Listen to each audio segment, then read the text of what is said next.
Chapter 202. Seeing him come in, the medical staff all turned to look at the man with a strong aura. Mo Jingshan was still dressed in the same clothes. His shirt was stained with some blood from Jin Wan's head, but he did not look disheveled. Seeing this cold and tall man with a cold and solemn expression on his handsome face, all the medical staff in the consultation room were afraid of his clear and cold gaze. After all, he had sent her in for more than 10 minutes, but no one had been able to treat Miss G's wound. Sir. Miss G doesn't want us to touch her. One of the doctors spoke up. Her emotions are unstable. We're afraid that if we forcefully touch her, it will add too much burden and agitation to her heart. You see, Mo Jingshan looked at Jin Wan, who was surrounded by several people, pursed his thin lips coldly, took long steps, and went straight over. When he approached, Jin Wan was still curled up there helplessly and did not even raise her head. He had never seen Jin Wan like this. The Jin Wan he saw was cheerful and bright. Although her personality had changed a few months ago, she was still the same as before.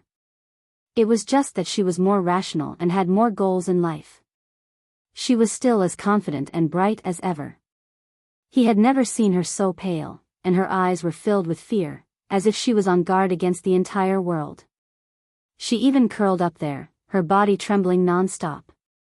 She didn't dare to look at anyone. She put her hand by her mouth and bit her finger hard. It was as if there was something that she couldn't bear and was constantly disturbing her rationality.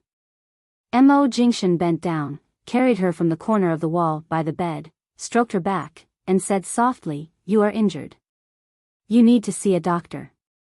Be good. We'll go back after treating your wound." Hearing Mo Jingshan's voice, Jin Wan slowly raised her head. She could not hide the frightened expression on her face. However, because she saw that the man beside her was Mo Jingshan, although she did not resist his touch, her eyes were still full of wariness.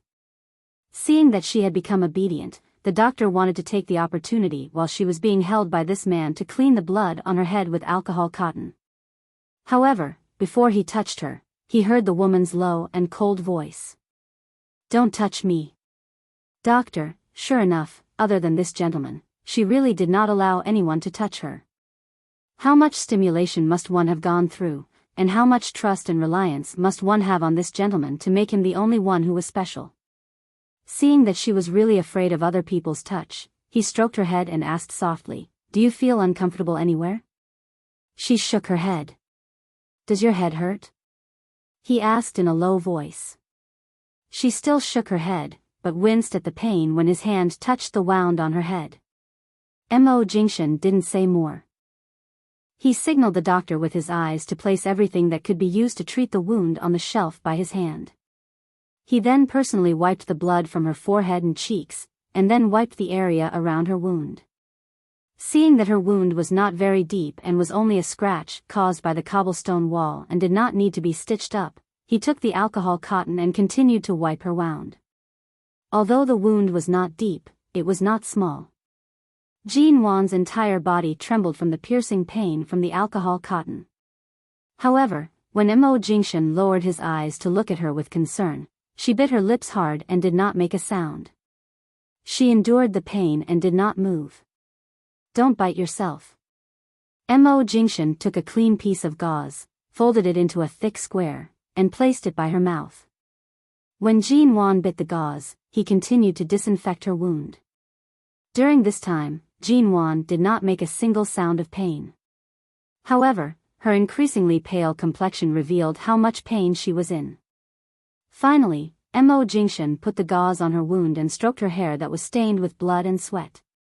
He used a rubber band borrowed from the female doctor to tie her hair to the back of her head and asked for an ice pack to apply on the swollen side of her face. After doing all this, Jin Wan leaned against his chest and did not speak. She still did not allow anyone to touch her and was not allowed to do any checkups. He repeatedly asked if she was feeling uncomfortable. After confirming that there were no other problems, Mo Jingshan brought her out of the hospital. After returning to the condo, Jin Wan quickly fell asleep. However, nightmares kept coming, and she would wake up every 5 minutes. Even though Mo Jingshan had been holding her to sleep, she would still wake up frequently. Each time she woke up, she would stare at the lights in the room for a long time, as though trying to ascertain where she was. Only when she gradually calmed down and was certain that she was safe did she close her eyes again. Not long after, she would wake up again. This repeated until the wee hours of the morning. Only then did she sleep a little longer.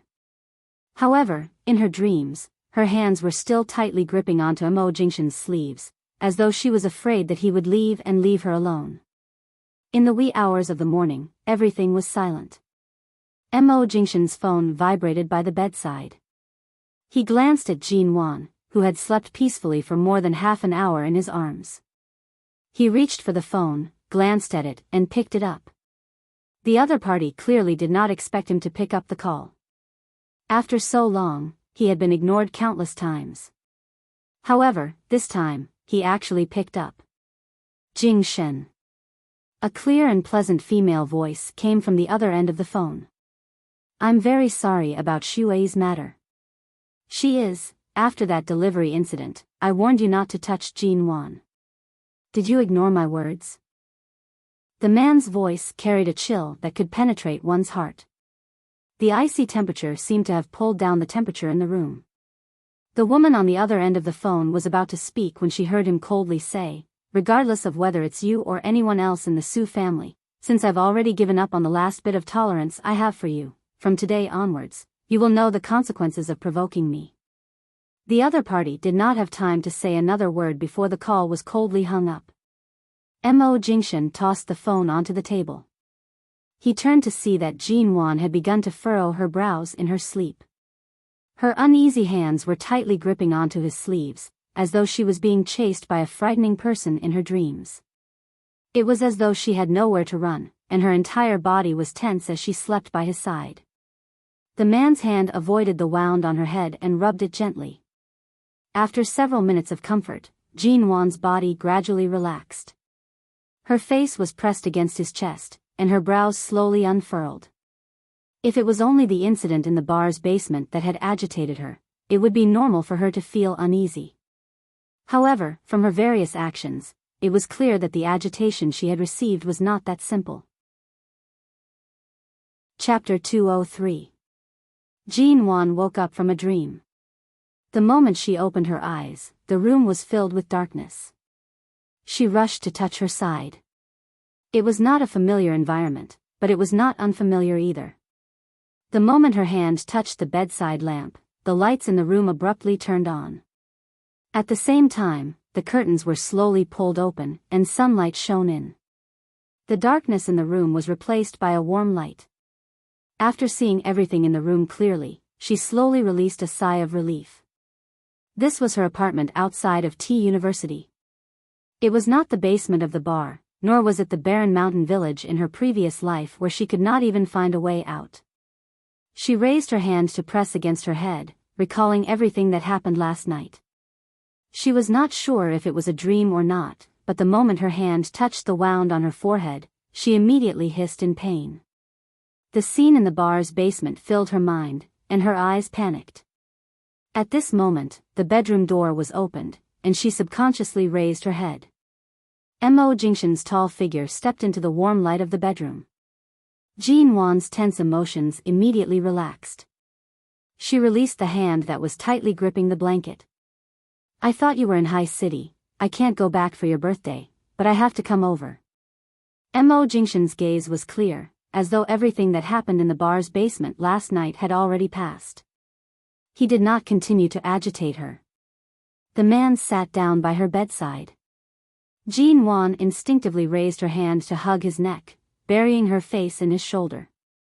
She breathed in the clear fragrance of his body, closed her eyes, and softly said, "Thank you." To Mo Jingshan, these two words were meaningless. In fact, they should not have come from her mouth. But to Jin Wan, these two words were the most important. Thank him for bringing her back from the hands of those vicious people who preyed on the weak. Thank him for preventing her from experiencing those terrifying and helpless experiences again. Mo Jingshan rubbed her head. What silly words are you saying? Does your head hurt? Jean Wan raised her hand to touch her head, but before her hand could touch the bandage, he held her wrist. Although it's only a superficial wound, it's not small. Don't touch it carelessly. Jean Wan raised her eyes to see that Mo Jingshan's arm was still wrapped around her. She could tell that he did not sleep last night and spent the entire night taking care of her. She was extremely glad that she had escaped last night and had not been defiled. Otherwise, she would not know how to face this man now. But when she thought about how her body had been touched a few times last night, even if it wasn't an important part, it still made her feel uncomfortable. Did I not shower after I came back from the hospital last night? She only remembered that she fell asleep as soon as she returned. She had nightmares and did not have a clear impression of what happened last night. However, it was definitely a mess. Otherwise, Mo Jingshan would not have stayed up all night to take care of her. After you fell asleep, I helped you wipe off the bloodstains on your body. As he spoke, Mo Jingshan helped her tie up her hair. The man was clearly not familiar with combing a woman's hair. No matter how skilled Mo Jingshan was, there were times when he could not handle it. It took him a lot of effort to tie her long hair behind her head. After tying up her loose hair, he patiently said, "It's all in the past. Don't think too much. Go take a bath and relax. Don't touch water here." He gestured with his eyes to the wound on her forehead. Jean Wan nodded. Seeing that she had adjusted her emotions well, Mo Jingshan directly went to the bathroom to prepare the water for her. By the time Jean Wan entered the bathroom, it was already warm and steamy. She changed out of her soft and thin clothes and sat in the bathtub. She immersed her body in the warmth and felt as though she had finally found a warm and steady feeling. All of her thoughts, along with the slight pain from the wound on her head, slowly tugged at her nerves. She could finally calm her heart and carefully recall everything that had happened yesterday. She could not recall what happened in the bar's basement. Whenever she thought about it, she would still feel a lingering fear. If it were any other woman, they would not be able to let go of such a thing so easily. She could only rejoice that things did not go to the worst step. The cause of this matter was Su Shui. Since he clearly knew her identity and background, he still tried to approach her. His goal was most likely not as simple as making her lower her guard and asking someone to kidnap her. His true goal should be to gain a deeper understanding of her. Was this Su Shui related to Mo Jingshan? Su Shui was around 19 years old and not yet 20 years old. Thinking about the years and Mo Jingshan was in America, she should only be 14 or 15 years old. There shouldn't be any emotional ties between them. However, Jean Wan could not be completely sure. After all, Su Shui came from Los Angeles and clearly hated and disliked Jean Wan's identity as Mrs. Mo. So, who exactly was this person? Did she deliberately use such a method to ruin her? She was so young, yet her methods were so ruthless. Even if she was the daughter of Los Angeles's Swan Group, she would not be so vicious and merciless.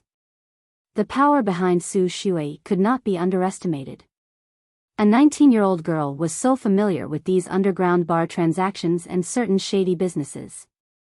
Even her actions were so ruthless and accurate. It must be related to the power behind her and her living environment. America, Los Angeles, the person behind Su Shui, perhaps this was everything related to Mo Jingshan. Jean Wan took a long shower when she suddenly heard movements outside. She got up, changed her clothes, and walked out of the bathroom. She saw Feng Ling standing by the door of the condo. She seemed to have just arrived. They've all been taken care of. Everyone who attacked Mrs. Mo in the bar last night, as well as their accomplices, have all been arrested. Not a single one escaped. Feng Ling was reporting the situation outside to Mo Jingshan. She turned to see Jean Wan coming out of the bathroom and suddenly took out a check from her pocket. "Mrs. Mo, is this the check you signed?" Jean Wan was surprised to see this check. She stared at it for a moment and nodded. "It's the two people who drugged me and kidnapped me. In order to save my life, I had no choice but to sign a check for 5 million yuan. But perhaps the knife she had exchanged for 5 million at that time wasn't useless. At the very least, she had gone through a not-so-smooth escape in the middle, and it had more or less delayed her for more than half an hour. That's right. Fong Ling placed the check on the coffee table and said, the two of them wanted to exchange the check and escape from T-City overnight. However, they were discovered by our people. They were captured at the bank and this check fell into my hands. Jean Wan stepped forward to take the check. Looking at the words on it, she directly tore it up and threw the shredded paper into the wastebasket by the side. Chapter 204. With Mr. Mo personally making an appearance, the T-City police did not dare to be negligent. Those who should have been arrested were all caught, and those who should have been dealt with did not live to see the sun rise today. Hearing this, Jean Wan subconsciously glanced at Fong Ling. Although Fong Ling did not say much, her meaning was clear. The person who almost tainted her last night was most likely dead. Did I kill him? When Jean Wan asked this, her tone was calmer than she had imagined. After all, she remembered how many times she had stabbed that person last night. No, the wounds you stabbed him yesterday were not fatal. At most, he lost too much blood. The real cause of death was because he resisted too much when he was being arrested, causing the police to accidentally injure him. Fong Ling mildly curved her lips at Jean Wan, indicating for her not to think too much. How could a person who was already half dead have the strength to resist in front of the police? However, even if Jean Wan had the answer in her heart, she did not say much. Some people deserve to die. Since things had already reached this stage, she did not have the heart to feel pity for the state of the universe. Fong Ling used this method to stop her from thinking too much, and Jean Wan accepted this ending. It was better than letting her know that the disgusting person was still alive and making her unable to eat every day. Seeing that Jean Wan did not say more, Mo Jingshan sat on the sofa and indicated for her to come over. Does your head still hurt? As she approached, the man's hand touched her head. Although he avoided her wound, he purposely touched other parts of her head, as though to make sure she did not have any other injuries. It doesn't hurt. Last night, when I was struggling, I was thrown against the wall and hit my head. Jean Wan pulled his hand down from her head and said, I know you're afraid I'll have a concussion. Last night, I did feel a little dizzy, but I'm much better now. Don't worry about me, I'm really fine. She had already calmed down and needed to think about many things. Recently, no matter if it was her injuries or the various situations, they all seemed to be related to someone in Los Angeles. When Jean Wan's hand was held by Mo Jingshan, she suddenly asked, that Su Shui, what exactly is her background? Is her goal to destroy me? Or does she have other plans? Knowing that Mo Jingshan was by her side, Jean Wan turned her eyes to Fong Ling and stared into her eyes. I sent her photo to you before the accident. Have you checked it? Any results? Fong Ling's expression faltered. Her gaze paused on Jean Wan's face for a moment. She was about to speak when she suddenly felt Mo Jingshan's grip on her hand tighten. There's nothing for you to do here. Go out first, Mo Jingshan calmly said. His words were directed at Fong Ling.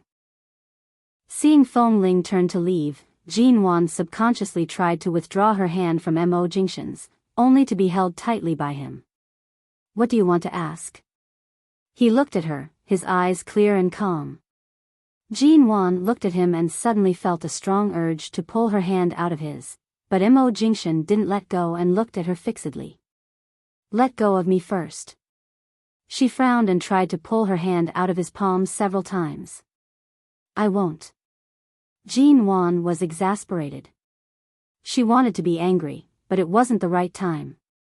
She could only grit her teeth and ask, is Su Shui the fiancé you had in America? Mo Jingshan stared at the woman who was sitting on the sofa with him. Her slightly pale face was clearly suppressing her emotions. There was even a piece of gauze stuck on the wound on her forehead. Under the light from the window, she appeared frail and weak, but she still had the stubbornness of trying to maintain her rationality. No, he answered. No? Jean Wan's expression was surprised. Then why did she target me? Could it be that everything that happened before and after was just a coincidence? Su Shui came from Los Angeles. There shouldn't be any mistake about this. If she isn't your fiancé, who else could she be? It can't be that a woman who appeared out of nowhere is a lunatic who finds me an eyesore and wants to harm me, right? She must have a motive for everything she did.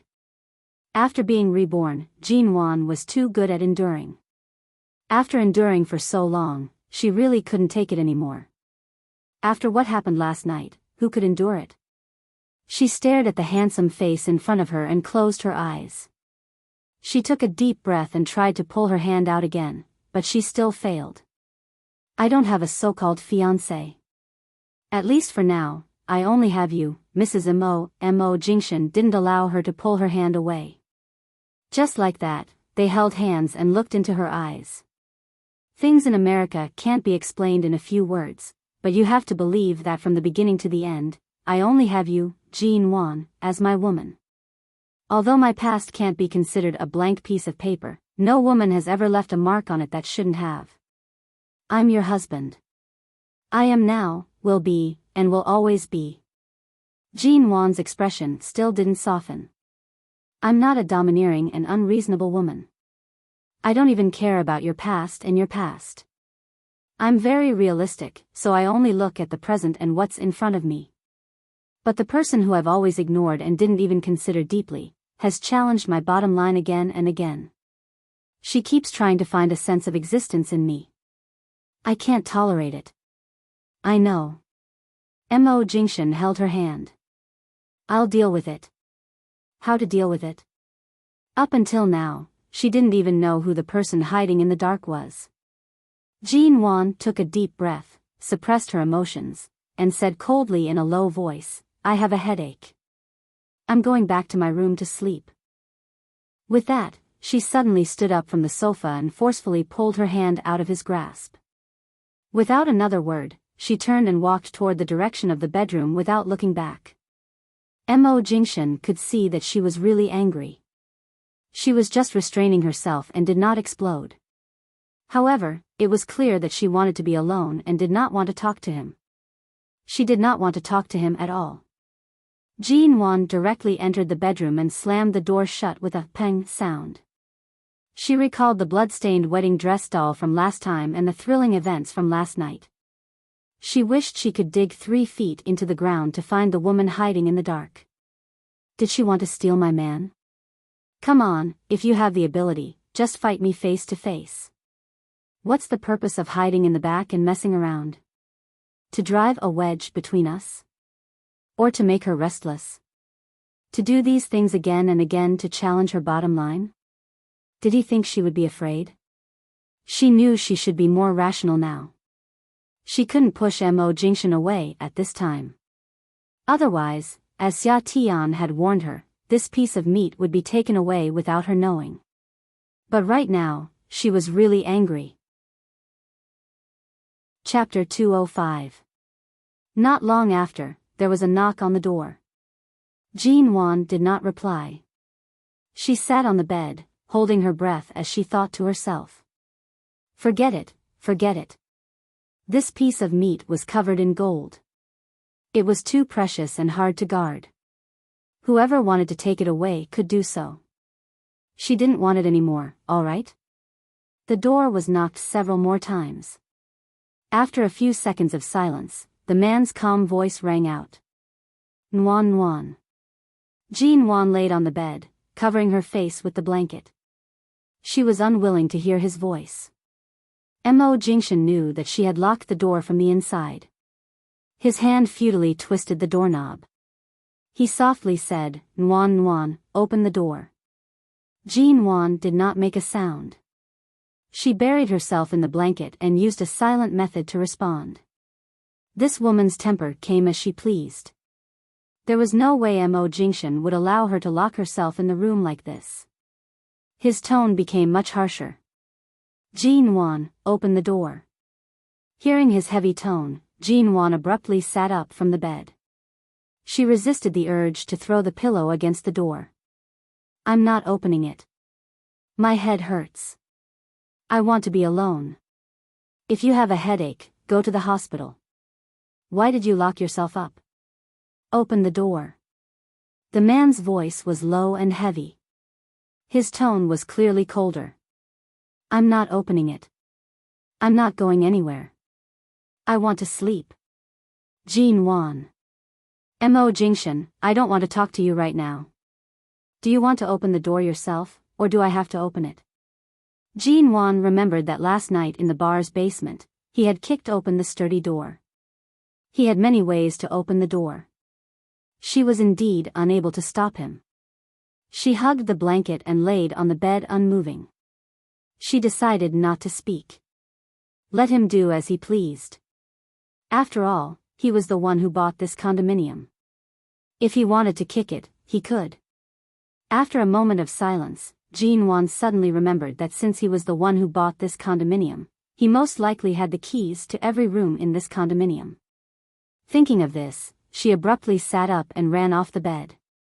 She rummaged through the table and drawers by the bed and finally found the bedroom key in the drawer at the bottom of the bedside table. Seeing that the key was not in his hands, Jean Wan finally relaxed. She placed the key back into the drawer and returned to the bed to continue covering herself with the blanket. Originally, she was just acting in a fit of pique, but after a while, she fell asleep under the quilt. When she woke up again, it was already evening. The sunset hung in the distant sky, and the room was a little dark. She got up and glanced at the door that was still closed. Mo Jingshan actually did not come in. Moreover, there was no sound outside at all. Did he go out? Or did he simply fly back to High City out of anger after being ignored by her? She slept for a few hours, and in these few hours, anything was possible. Jean Wan sat on the bed for a while and listened carefully for any movements outside. There really was no sound. She abruptly lifted the covers and got off the bed. She walked to the door and pressed her ear against it to listen again. The entire apartment was so quiet that it was as if she was the only one there. Jean Wan opened the locked bedroom door. She slowly opened a gap and saw something on the ground in front of the door. She paused and couldn't see clearly, so she opened the door further. Just at the moment when the bedroom door was completely opened, as if everything had its own switch, the dim room in the evening suddenly lit up, especially the light in the living room, which set off the roses on the floor, particularly eye-catching. A large area in the middle of the living room was filled with roses, and the heart-shaped flower path in the middle was even more unique. Even in this heart-shaped flower path, there were even 21 cakes. The first cake was white, representing the pure white and flawless angel when she was 1 year old. Then the color of the cakes gradually deepened, from white to pink to red, until the last, the 21st cake, was red, representing marriage. Jean Wan stood stiffly in front of the door, so busy throwing a tantrum that she even forgot that today was her birthday. Moreover, it had been too long since she had a birthday, and this kind of birthday atmosphere was particularly strange to her. The whole room could only see the rose path and the huge heart-shaped cakes. She raised her eyes and looked around, but did not see Mo Jingshan. She walked out of the door. As soon as she passed the first white cake, she suddenly saw a burst of bright fireworks in the sky outside the window. Jean Wan stared blankly out of the window and took another step forward uncontrollably. When she passed the second cake, there was another burst of fireworks outside the window. She looked out of the window as she walked, until the last cake. Because it was heart-shaped, she walked back to the starting point, at the bottom of the heart-shaped cake. As soon as she stepped on the last red cake, there were no more fireworks outside the window. Instead, on the balcony outside the French windows, a light slowly lit up. A man in a white shirt stood there. There was a fire in his hands and fireworks that had not yet been set off by his feet. Jean Wan was stunned, subconsciously rushed over, and opened the French windows. Looking for me?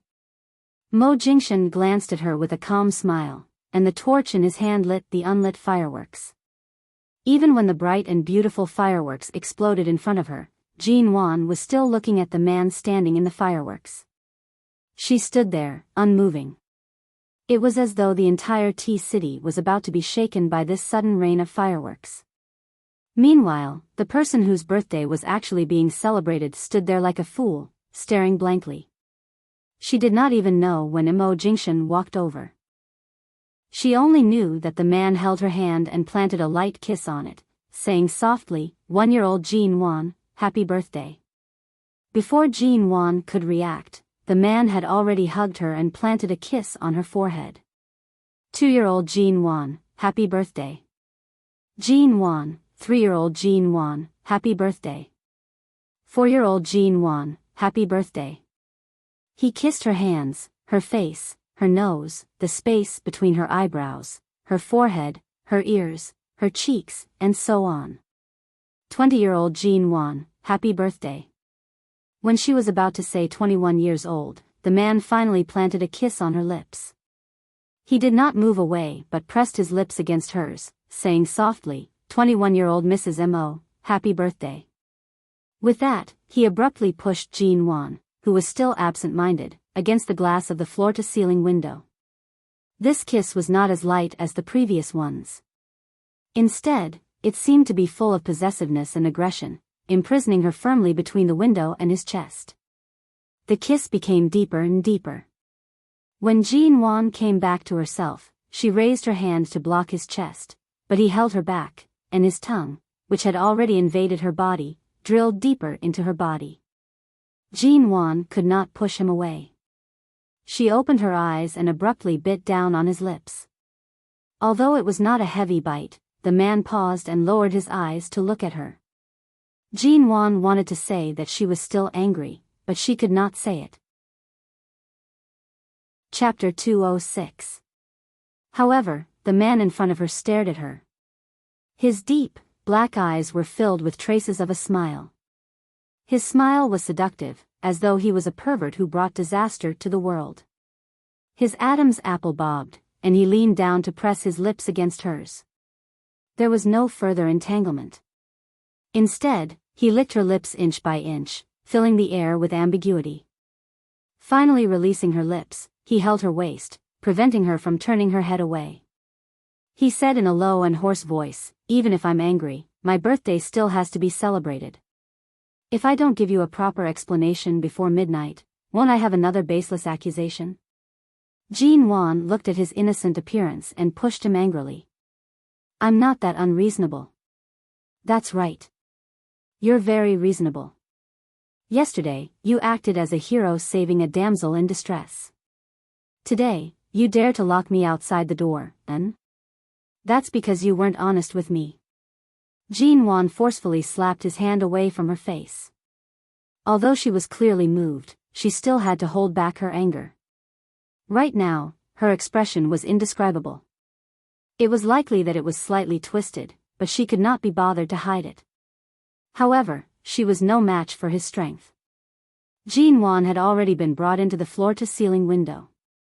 The window was not closed. She tried to push his hand away, but the man placed a knife in her hand. Jean Wan, cut the cake, or just cut me. Choose one. Mo Jingshan's tone was mild, but his gaze was indifferent as he watched her. It was clear that he had already seen through her thoughts. Aren't you still angry? Where do you want to cut? He leaned over, leaning in front of her face to look at her expression. The door is already closed, and you've held back your anger for too long. Rather than having a cold war by yourself, why don't you cut me a few times? I saw that you cut me very cleanly last night. Do you want to continue venting your anger today? Jean Wan gripped the knife tightly, glaring at him. The feeling of punching cotton was truly an internal injury. Who says I want to have a cold war with you? I'm not that bored. Jean Wan abruptly turned around, picked up a cake on the ground, and cut it. She then picked up the cake and put it on the table by the side. After cutting it several times, she picked up another one and continued to cut it. From beginning to end, she did not look up at her again. Mo Jingshan stood by the side watching her. No matter how he looked at it, he felt that she was using the same strength she used to cut him to cut the cake. The peng-peng sounds indicated that she was indeed in a bad mood.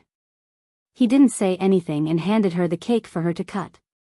After cutting one, he passed her another. After cutting for a long time, Jinwan was tired. She turned to see that there were still a few intact ones on the ground. Mo Jingshan picked up another one and handed it to her. She stood there with the knife covered in cream in her hand. The man looked at her with clear eyes, and his eyes were filled with the indulgence that belonged to her. For a moment, Jinwan didn't know what she was angry about. He had clearly explained to her that even if his past couldn't be considered a blank piece of paper, no woman had ever left a mark on it that shouldn't have. His words were already clear enough. What else did she want him to say? Jinwan didn't know why she was so angry with him. Was it because his past in Los Angeles had been provoking her? Did this mean that the other party had succeeded in provoking her? She suddenly rubbed between her brows. She didn't think whether her jealousy was really unreasonable. She threw the knife away and went to the bathroom to wash her hands, washing away the cream on her hands. At this moment, the doorbell rang. Jinwan slowly washed her hands and saw Mo Jingshan open the door. Nanheng came in. Seeing the mess on the floor and Mo Jingshan's white shirt more or less stained with cream, he sneered coldly. Did you guys just go through a cream war? Or did you just unlock some new postures on so many cakes? Jinwan didn't have time to think about why Nanheng suddenly came to Tea City. His words made her ears burn. Mo Jingshan calmly glanced at Nanheng and then at Jinwan, who was still standing in the bathroom washing her hands. He spoke, his voice gentle and ordinary. Your body is covered in cream. Go back to the bedroom and change your clothes after washing. Nanheng looked at the gauze on Jinwan's head and the slightly swollen side of her face. His gaze was no longer as ordinary. You were so heavy-handed. Didn't you crush that bastard's family jewels on the spot? Nanheng sneered, but his expression was clearly much colder. Jinwan paused and calmly glanced at him. Could it be that Nanheng was here because of the underground bar incident? Or was it related to that person in America? Before I could make a move, that person was already crippled by Feng Ling. Mo Jingshan's extremely cold voice interrupted Jinwan's thoughts. He looked at her. Go back to the room and change your clothes. That person was not only crippled by Feng Ling, but Jinwan also almost killed him with her own hands. Wasn't that even more bloody? Jinwan knew that Nanheng was in the arms business, and she also knew that his relationship with both the underworld and the underworld was not simple. The reason why Nanheng came here was most likely because the people who were dealt with last night were all from Tea City's underground bar. Perhaps there was some connection between them. Jinwan did not wish to hear any more about those people from last night. She glanced at them, wiped her hands, and went back to the bedroom. Seeing Jinwan step into the bedroom with the cake and mess on the floor, Nanheng felt that Jinwan seemed to be angry today. Although she didn't say it, when she closed the bedroom door, she made a loud noise. Nanheng raised his brows, looking at Mo Jingshan with an indifferent expression. What's the matter? Did you manage to save her and release her temper? Mo Jingshan ignored him. He casually unbuttoned his shirt and calmly asked, what happened in Los Angeles? What happened? Isn't it obvious? Because of your pressure, Elder Su locked his precious granddaughter up at home. Su Shui was merely used by that person. She dared to come to the country to cause trouble. She is indeed courageous. But it's not like you don't know what kind of power the Su family is relying on. Nanheng spread his hands. But speaking of which, are you really willing to do it? That person guarded you for an entire year while you were still recovering from your injuries.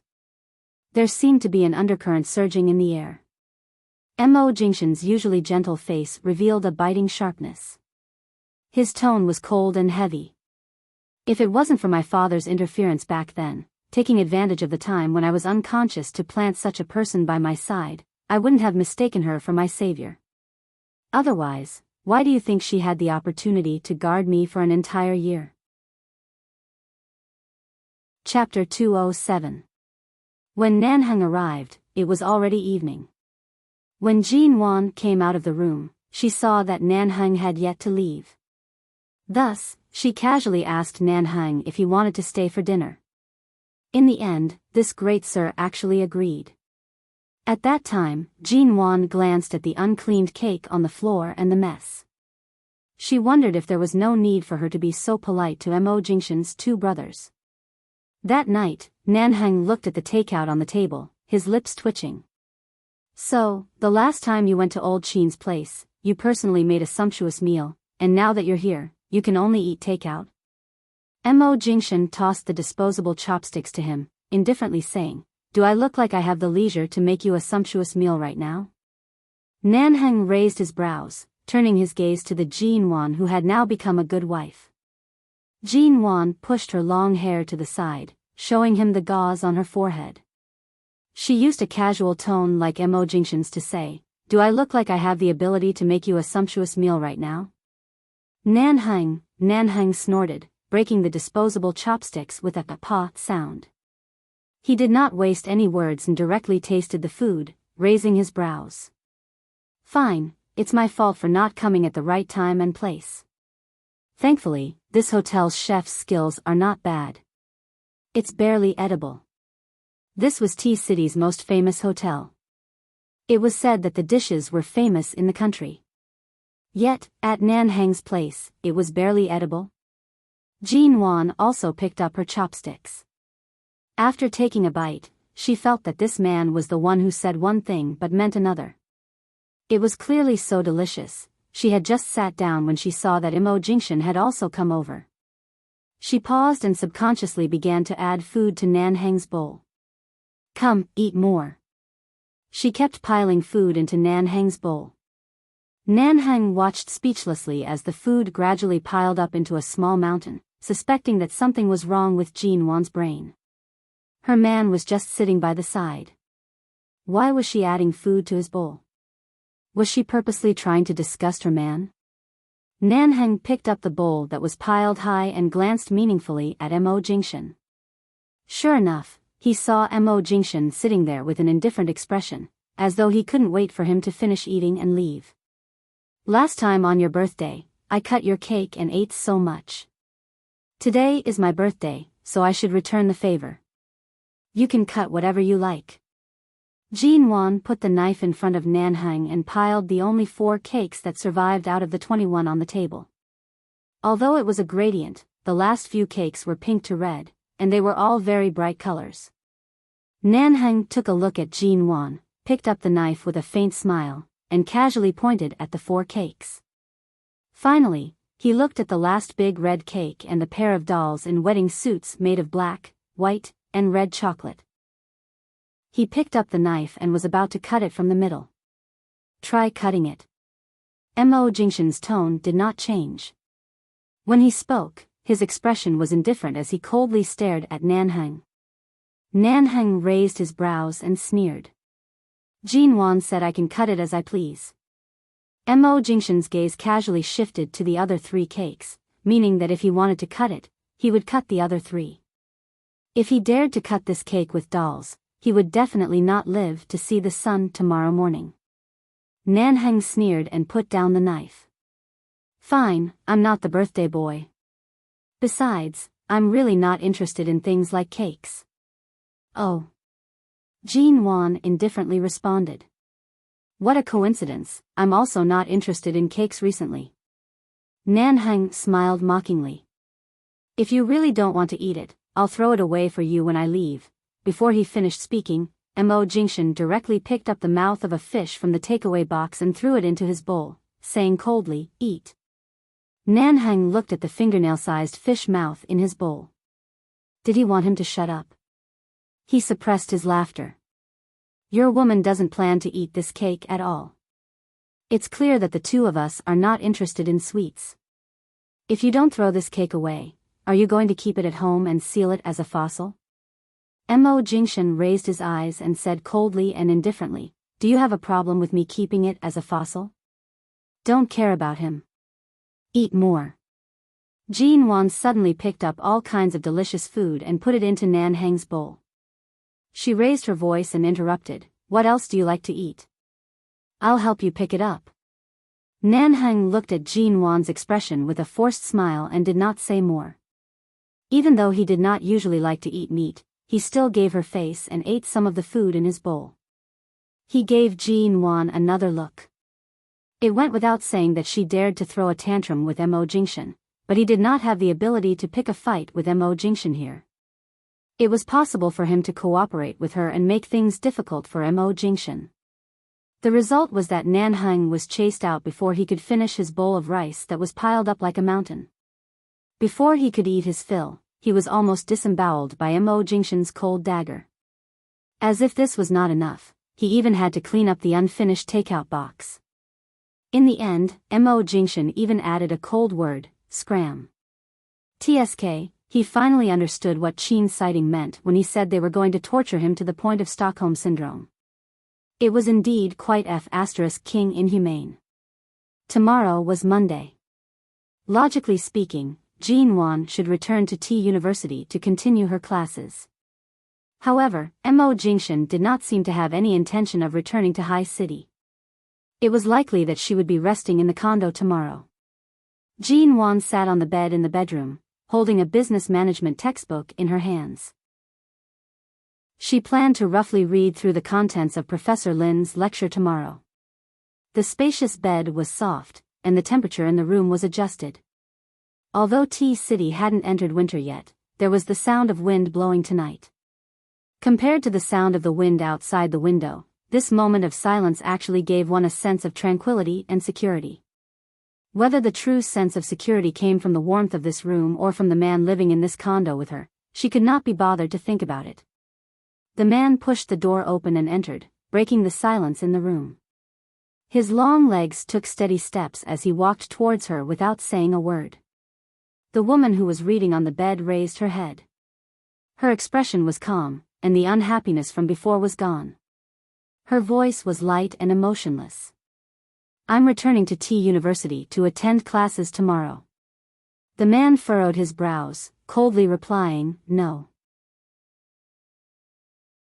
Chapter 208. Although Jean Wan's voice was calm, it clearly hid a hint of toughness. After she finished speaking, she lowered her head and continued flipping through the book. After turning a page, she said in a normal tone, then, let's book a plane ticket back to High City. I'll go back with you. I'm not going to study anymore. After I recover, I'll stay behind you and be an idle rich wife. Anyway, you don't lack money. Even if I casually take out a few $100 million or even a few billion to blindly invest and lose a few $100 million every day, you can still afford to squander like this. If you really want to lose, go ahead. I can indeed afford to raise you. Mo Jingshan did not mind at all the sarcasm in her words. Instead, her fists landed on cotton, causing her to feel strangely irritated. Oh. Jean Wan forcefully squeezed out a cold word from her mouth. Mo Jingshan lowered his eyes to look at the side of her face that was still slightly red and swollen. Although it had mostly subsided, it would still take at least a day for it to completely disappear. He took the book from her hands. When Jean Wan raised her eyes to look at him, he said, "Be good, don't be angry. If your face is not swollen tomorrow morning, I'll let you return to T University." As he spoke, the man's hand caressed her face. Looking at the red and swollen side, his eyes clearly flashed with coldness. Jean Wan turned her face away to avoid his touch. She lifted the blanket to cover her legs and moved to lie down. Then I'm going to sleep. More rest will help reduce the swelling. However, before she could lie down, the man abruptly pulled her out of the bed. Jean Wan had just struggled when she was pulled into his arms by the bedside. What do you want to hear? He held her and did not let her move away. When Jean Wan raised her eyes to glare at him, his dark eyes watched her. About everything that happened to me in America? Or about that so-called fiancé you've heard of in Los Angeles? Do you think I'm not honest enough with you? Or did I say something that touched your bottom line and angered you to this extent? Jean Wan felt that she did not have the right to ask Mo Jingshan to be completely honest with her. Besides, those were indeed things that happened before their marriage. She was well aware of how he treated her. In the past, she had sworn that no matter how many women Mo Jingshan had, in her eyes, they were all failures. But when she really wanted to understand, she found that she was actually a ridiculously narrow-minded woman.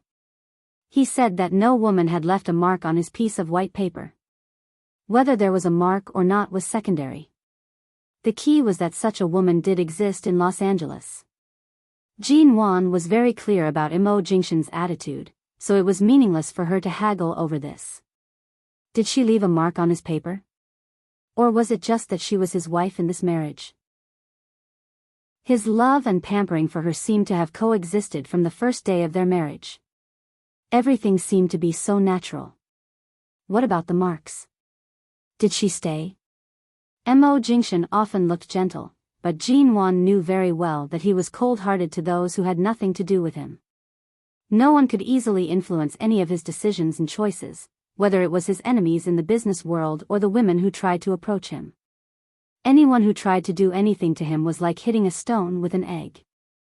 Jean Wan felt that she had been so sheltered under his wings that she couldn't tell the direction. She was indeed under his wings, but how far was this position from his heart? In fact, it was good for her to keep calm and look at things from the perspective of a bystander. Otherwise, once he got serious, it would be the most terrible.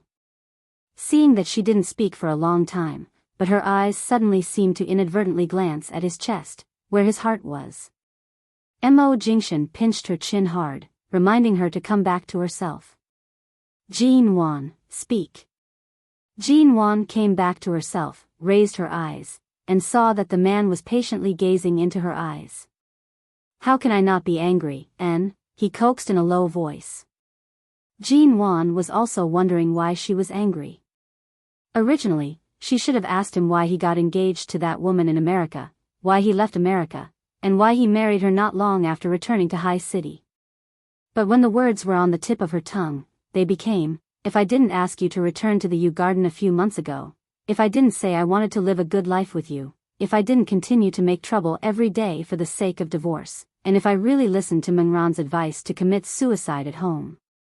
If it really came to that, you would agree to divorce me, right?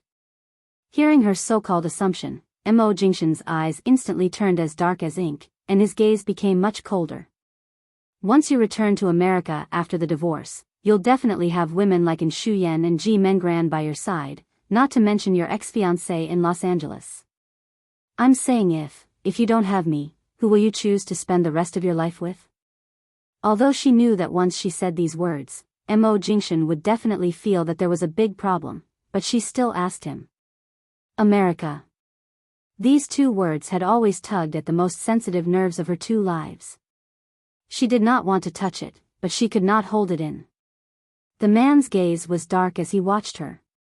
It was like the deep sea that had been splashed with ink, boundless and filled with the freshness of the sea breeze. He suddenly let go of her arm, releasing her from his embrace. Jean Wan had yet to react and Mo Jingshan had already placed her on the bed. He expressionlessly stood up, speaking mildly, I'll go get an ice pack. Apply more cold compress on your face tonight. Tomorrow morning, I'll ask Feng Ling to accompany you to T University. After speaking, the man turned and left the bedroom. Jean Wan was stunned. What did this mean? She sat on the bed and thought for a moment before realizing that he seemed angry. Wasn't she the one who was originally angry? Why did it suddenly turn to him? For some reason, Jean Wan's heart suddenly felt a little flustered. She had been by Mo Jingshan's side for so long. Outside of work, although he was still cold and indifferent, in general, he was exceptionally gentle and indulgent toward her. He could be described as absolutely easy to get along with. Occasionally, he would be stern toward her, but it would always be a light warning. He would always give in to her. Unlike how he treated other people, Mo Jingshan would never say a single harsh word to her. Mo Jingshan had never been truly angry toward her. Today was the first time. She was not even sure if her earlier assumption had caused him to sense something or arouse his suspicions, or if the strange assumption she made regarding the divorce and who he would choose in America had touched his bottom line. He couldn't possibly be suddenly angry right?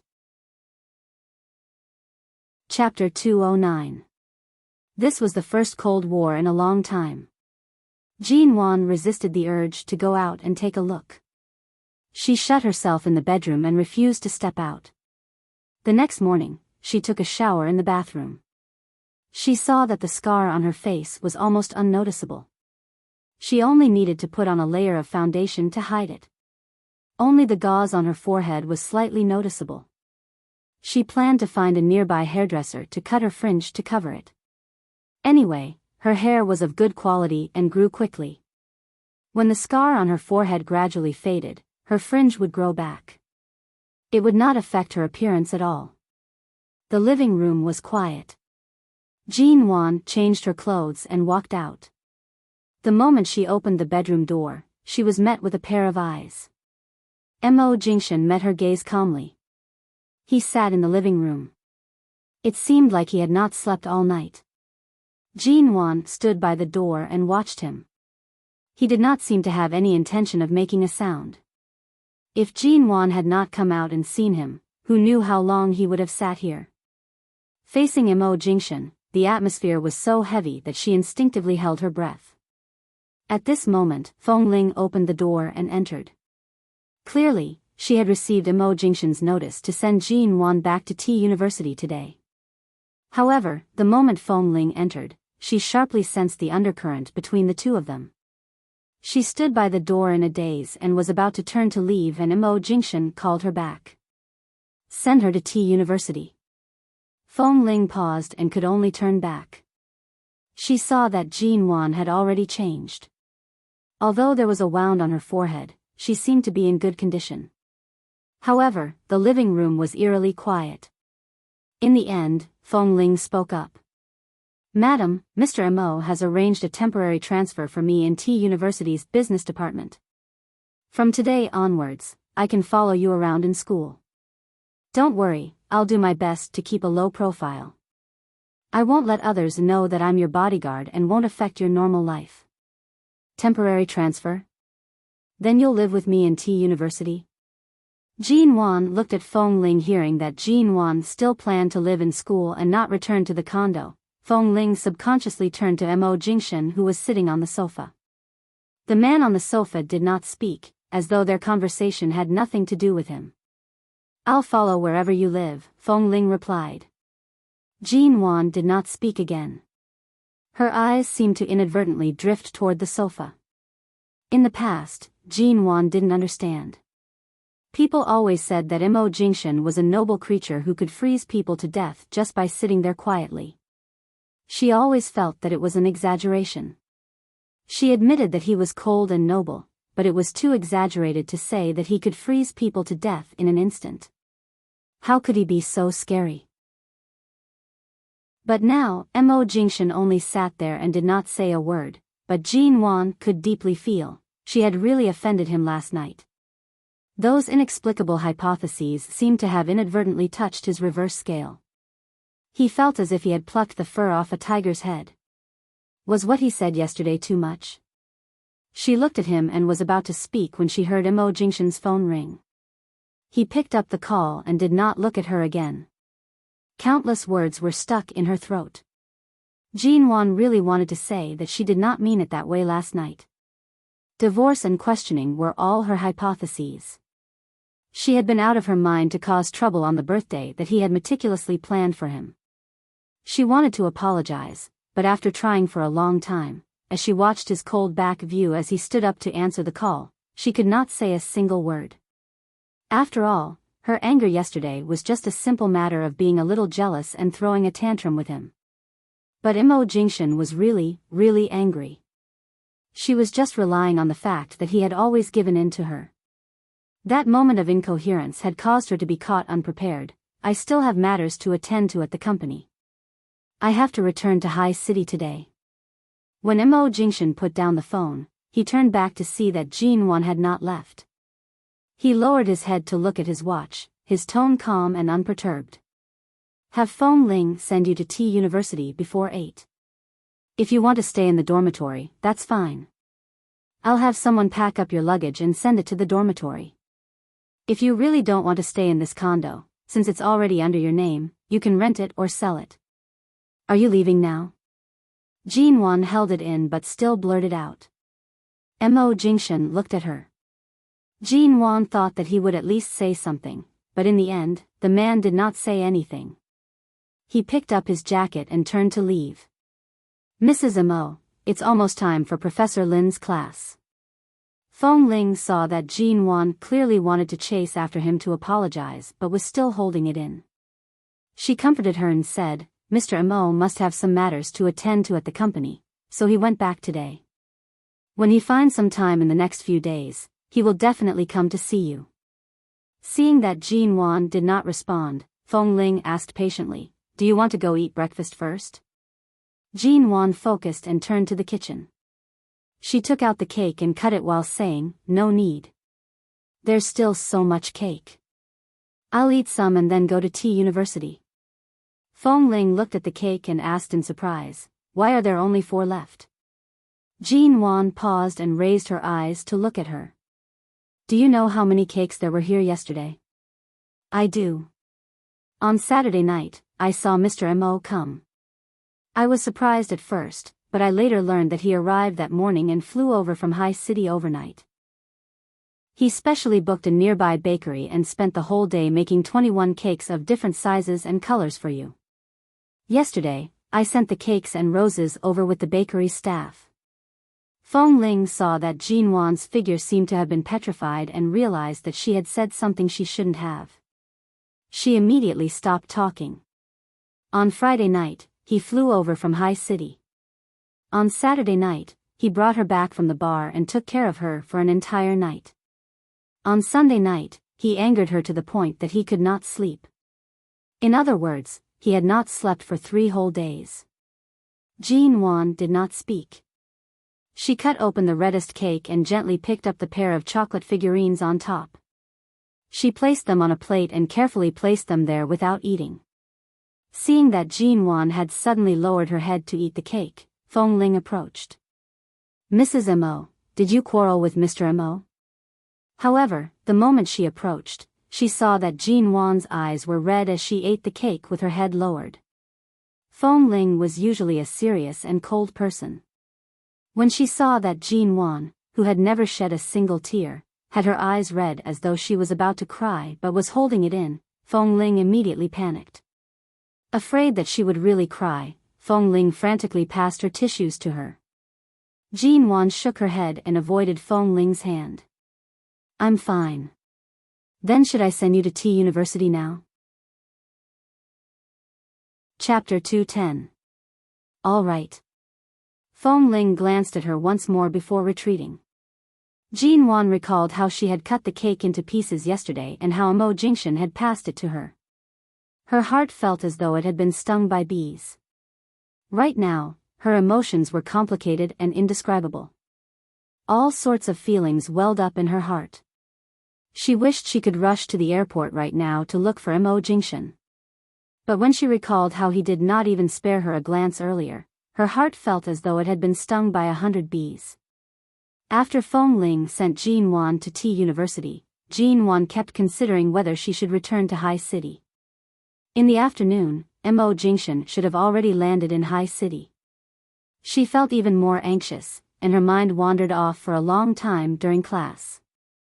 After class in the evening, a sudden rainstorm wreaked havoc in Tea City, causing the airport to be temporarily closed. All flights that night were delayed. Jinwon had no choice but to temporarily give up on her plans to return to High City. She wanted to calm her restless heart and wait for Mo Jingshan to cool down before returning. That night, the moment Jinwon returned to the dormitory, she saw that Su Shui's bed was already empty. Ling Feifei had placed her luggage on the empty bed, intending to use it as her spare bed. Jinwon, where have you been these past 2 days? Ling Feifei sat by the bed, applying skincare and wiping her face while glancing at Jinwon through the mirror. Jinwon did not reply. Aya, you cut your bangs? Ling Feifei asked again before turning to look at Jinwon seriously. Bai Wei also glanced at Jinwon. It's quite pretty. Jean Wan, you already have the beauty of a fairy. Your skin is also good, and after cutting your bangs, you look like an underage high school student. Aren't you afraid of being abducted? Hearing these words, Ling Feifei, who had always claimed that her beauty was not inferior to Jean Wan's, immediately became unhappy. Jean Wan's looks are only so-so. Isn't it too much to praise her as a fairy? Bai Wei ignored Ling Feifei's words. Seeing that Jean Wan had been quiet ever since she entered, as though she had something on her mind, she decided to keep quiet and did not disturb her. By the way, Jean Wan, you haven't been around these past 2 days. You don't know what happened to Su Shui, right? Ling Feifei's mouth seemed unable to stop moving as she suddenly brought up another topic. Jean Wan looked at her and asked, even though she already knew the answer, what happened to her? Well, didn't you see that everything on the bed is gone? Ling Feifei glanced at the bed that Su Shui was sleeping on. I don't know what happened. Yesterday, many police officers suddenly came to T University. At the time, no one saw what happened. However, that very night, Su Shui suddenly left. It seemed like she had taken a leave of absence from school. Not even a shadow of her was seen. She disappeared without a trace. Professor Lin didn't tell us the reason either. Afterward, the dormitory's belongings were also removed. It was as though she had never entered T University before. Jean Wan glanced at the empty bed next to her. Isn't Su Shui on good terms with you? Do you know why she left? Ling Feifei stared at Jean Wan with a gossipy expression. She could not wait to interrogate her for some information. You clearly know that Jean Wan won't be around these 2 days. Why are you asking so much? How could she possibly know? She and Su Shui haven't known each other for that long. Bai Wei said indifferently. Ling Feifei snorted. She disliked how Bai Wei always spoke against her. The 3 of them in this dormitory were completely from different worlds. After Su Shui left, would her bed be unoccupied? Hopefully, no one else would come. Otherwise, she would have no place to store her belongings. 8 in the evening. Ling Feifei was just about to place her belongings on the bed when Feng Ling appeared in front of the dormitory door. The 3 women stared at the short-haired woman who had suddenly appeared in the dormitory. Jean Wan was actually quite surprised. She did not expect that Feng Ling would directly move into her dormitory. Did she really plan on being inseparable 24 hours a day? Had the incident that night scared Feng Ling out of her mind? When Bai Wei heard that a new temporary transfer student would be arriving today, she was not too surprised. However, she was still intimidated by Feng Ling's aura. Ling Feifei originally glanced at the door disapprovingly. She saw that Feng Ling was dressed in a black lady's t-shirt, black jeans, and black leather boots. She was only carrying a black travel bag. She did not look like a daughter from an illustrious family who had received proper upbringing. She was especially disapproving and did not even plan on giving up the bed opposite her. Why is there another one? Ling Feifei said mockingly. Why does Professor Lin accept just anyone? It's fine if she's the manager of a small studio.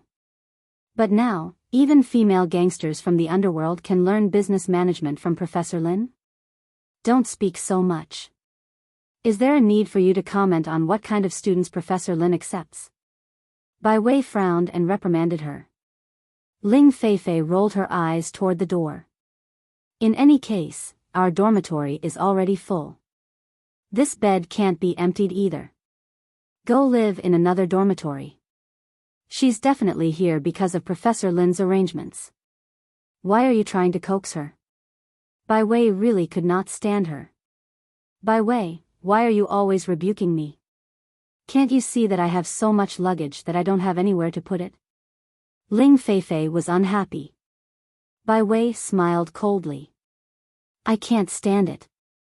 Who cares if you can't stand it or not? In any case, this bed is mine. 3 people are enough for this dormitory. I have to speak to Professor Lin. He can't let anyone else stay here. Ling Feifei appeared to be unwilling to give up the bed no matter what. Feng Ling coldly glanced at her. Jean Wan was still wondering if she would be able to adapt to living in such a dormitory. She wondered if she should just return to the condo with Feng Ling. At this moment, Feng Ling walked in. She placed the black travel bag in her hands on Su Shui's bed. Just as Ling Feifei abruptly stood up and was about to ask her to take the bag away, she kicked the pink luggage off the bed. "What are you doing?" Ling Feifei was startled. She stared in disbelief at the various clothes that had fallen out of the luggage. She directly cursed with a shrill voice, "You dare to kick my things? You've dirted my luggage and clothes. Can you afford to compensate me? You've taken up my bed and wasted my time. Can you afford to compensate me?" Feng Ling coldly retorted. Under Ling Feifei's furious gaze, she sat down on the bed. Without even glancing at her, she only said coldly, "Feng Ling, 23 years old. Since 200X, you've been the national martial arts champion for 3 consecutive years. You have a black belt in Taekwondo. Champion in Los Angeles in women's single combat. Coach of America's 11 base. Please advise me." The moment her words landed, the dormitory fell into a strange silence. Bai Wei and Ling Feifei stared at Feng Ling. Their eyes were about to fall out of their sockets. Ling Feifei appeared as though she had swallowed a fly. She could not say a single word. Chapter 211. As the saying went, evil people would be tortured by evil people. This was probably the logic. Ling Feifei was so angry that she abruptly got off the bed to pick up the luggage from the ground. She glared fiercely at Feng Ling's face, but the latter only glanced at her coldly. Ling Feifei immediately shrunk her shoulders and bit her lips. She unwillingly brought the luggage back to her own bed. Jean Wan's smile was mild. She did not pay them any further attention and sat on the bed to read. However, it was as though she was in the day. She could not focus. The rain continued to pour outside. In order not to affect Jean Wan's normal life in T University, Feng Ling did not take the initiative to greet her. Right now, Ling Feifei and Bai Wei's attention was focused on her. Jean Wan could sit quietly on the bed for a while. A black belt in Taekwondo is already very impressive. There's actually martial arts and shooting? Bai Wei looked at the black-dressed Feng Ling with some surprise and attempted to chat with her. Feng Ling indifferently glanced at her. She remembered that Jean Wan had told her about the 2 roommate situations and personalities. She nodded slightly at Bai Wei.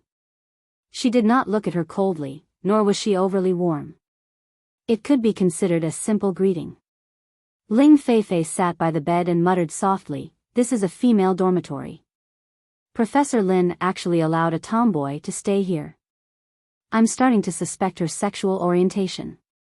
In the future, even if I shower and change my clothes, I probably won't be able to return to the dormitory." Feng Ling appeared as though she did not hear anything. She kicked the trash can that had appeared by the bed aside. "Whose is it? Take it." Ling Feifei turned to look, and her expression turned even more ashen. She was about to scold her when she raised her eyes to meet Feng Ling's gaze. She bit her lips harshly and angrily dragged the trash can that had almost been kicked over back to her bed. She unwillingly scolded softly, "Lunatic." The next day, due to the heavy rain yesterday, the weather was slightly chilly. After class, Jean Wan returned to the apartment outside the school to retrieve her coat. Even before she opened the door, Jean Wan still held onto a sliver of hope that Mo Jingxian might not have left yesterday. Perhaps he had changed to an afternoon flight and was also delayed in T-City by the heavy rain. After all, Mo Jingxian had never been angry with her. Perhaps he did not want to hold it against her for now and thus ignored her. As long as she sincerely explained to him when they met again, the door was pushed open, and 2 suitcases were placed neatly in the living room. Other than that, there was no one else. Standing at the door, Jean Wan's heart sank. Previously, he said that if she wanted to stay in the dormitory, he would order someone to pack her luggage and send it to her. It was up to her whether she wanted to rent or sell this apartment. He was indeed a man of his word. Her luggage should have already been packed yesterday, but because of the heavy rain, it was not delivered to her. Unwilling to give up, she searched every room again and found that all traces of Mo Jingshan's birthday celebration had been erased. The traces of fireworks on the balcony, the thick scent of cream wafting through the room, the uneaten cakes in the kitchen, and the chocolate doll she had carefully placed in the tray had all been taken away. Nothing was left. Jean Wan silently sat on the sofa and looked at this room that was half familiar and half strange to her. The scene of Mo Jingshan accompanying her to watch television and pressing her against the window and kissing her 21 times suddenly seemed like a dream. The warm and comfortable apartment was only filled with the faint scent of air freshener. Everything made her feel distant and unfamiliar. Fong Ling was still waiting downstairs. Jean Wan composed herself and carried the suitcase out alone. The suitcase was very heavy, and it took some effort to carry it. When she reached downstairs, Fong Ling saw the luggage in her hands and rushed over. "Mrs. Mo? My luggage. I don't know if the dormitory cabinets will be able to fit it," Jean Wan calmly said. Fong Ling furrowed her brows. "Although Mr. Mo is angry with you, there's no need for you to make things so difficult for yourself. This apartment is under your name. It's fine if you leave your luggage here. There's no need to bring it all to the dormitory." Jean Wan's bones were still somewhat stubborn. It was only now that she completely realized that Mo Jingshan was being serious with her. What exactly did I say to provoke him? Divorce? Or did she ask him who he would choose to spend the rest of his life with? Jean Wan carried the suitcase to the car with some difficulty. Seeing that Jean Wan was also a little stubborn after being provoked, Fong Ling helplessly glanced at her and turned to help her carry it. "No, I'll do it myself." Jean Wan avoided her hand and carried the luggage into the car herself. Then Jean Wan leaned against the car and panted for a while. There were only various tumbling emotions in her mind. In the end, she suddenly took out her cell phone and glanced at it. In the recent call history, she found Mo Jingshan's private cell phone number. After staring at it for a long time, she suddenly called him. However, after the call went through, the cell phone only beeped, and Jean Wan's heart seemed to be shaken. She then turned to look at the suitcase in the car and abruptly hung up the phone. Fong Ling watched from the side. Why did she feel that when Jean Wan was calm and rational, everything was fine? But when she really encountered a problem, she was like a little woman who had just learned to fall in love. The first time she got angry, the first time she quarreled, she suddenly became disorganized, and she didn't know how to reconcile. Even she could tell that if Jean Wan really called him right now and said a few words to him, Mr. Mo's anger would definitely be appeased. But clearly, this was only a bystander's view. Jean Wan was lost in love and lost her direction. Although the phone only rang once, Jean Wan was certain that the call went through. After about 10 minutes, her cell phone remained silent. There was no call back, nor was there any message. Fong Ling had already boarded the car. She saw that Jean Wan was leaning against the car in a daze. "Mrs. Mo, are we still leaving? Let's go." Jean Wan lowered her eyes, placed her cell phone in her pocket, and returned to the car. Fong Ling's hand was on the steering wheel. She turned to see that Jean Wan's expression clearly showed that she was in a bad mood. "Are you sure you want to bring the luggage back to the dormitory? This condo. Take it first. Even if the condo is under my name, I didn't buy it. Leave it empty first. We'll talk about it later." "Actually, Mrs. Mo, you and Mo can." "Fong Ling, my head hurts. I'm going to sleep for a while. Wake me up when we reach T University." Although she knew that T University was not far from here and that it would only take a few minutes to drive, Jean Wan still closed her eyes and leaned her head against the car window, no longer speaking. "Your head hurts again? Did you really get a concussion from the collision that day? Let's go to the hospital." Chapter 212. Hai Cheng, Mo Corporation. The executive meeting room went silent for a moment because of the short ringtone. Ever since CEO Mo returned from T-City, his entire being emitted a frightening coldness. Although he was not easy to talk to in the company, today, he was extremely difficult to talk to. No one dared to approach him for fear of losing their jobs. The meeting was proceeding in an orderly manner. Mo Jingshan sat in the seat of honor and listened to the reports of the executives with a cold expression. It was not until his cell phone on the table rang that his expressionless face changed slightly. However, he only took a glance at his cell phone. The ringtone was very short and almost stopped after one ring. Everyone in the conference room had personally witnessed the change in temperature from the coldest days of winter to the perennial ice and snow in the North Pole. It had always been cold, but right now, it was so cold that it penetrated their hearts. Shen Mu stood by Mo Jingshan's side and did not dare to speak. Earlier, he saw Mo Jingshan's phone light up. It was Jin Wan's number. However, the strange thing was that CEO Mo did not make any movements to answer the call. The other party also hung up immediately. What situation was this? Could it be that they quarreled?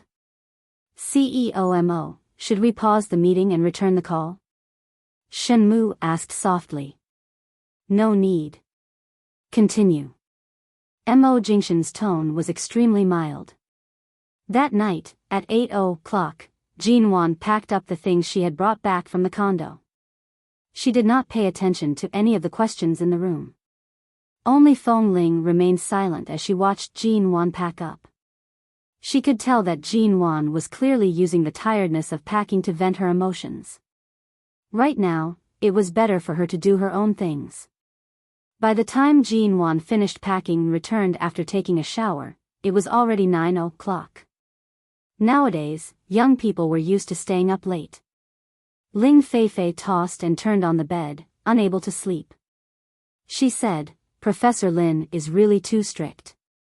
Usually, he doesn't allow us to go out at night. He even arranged for security guards to stand guard outside our dormitory. Really, at night, even a fly can't fly out. I suspect that I'm not here to study but to enter a small prison.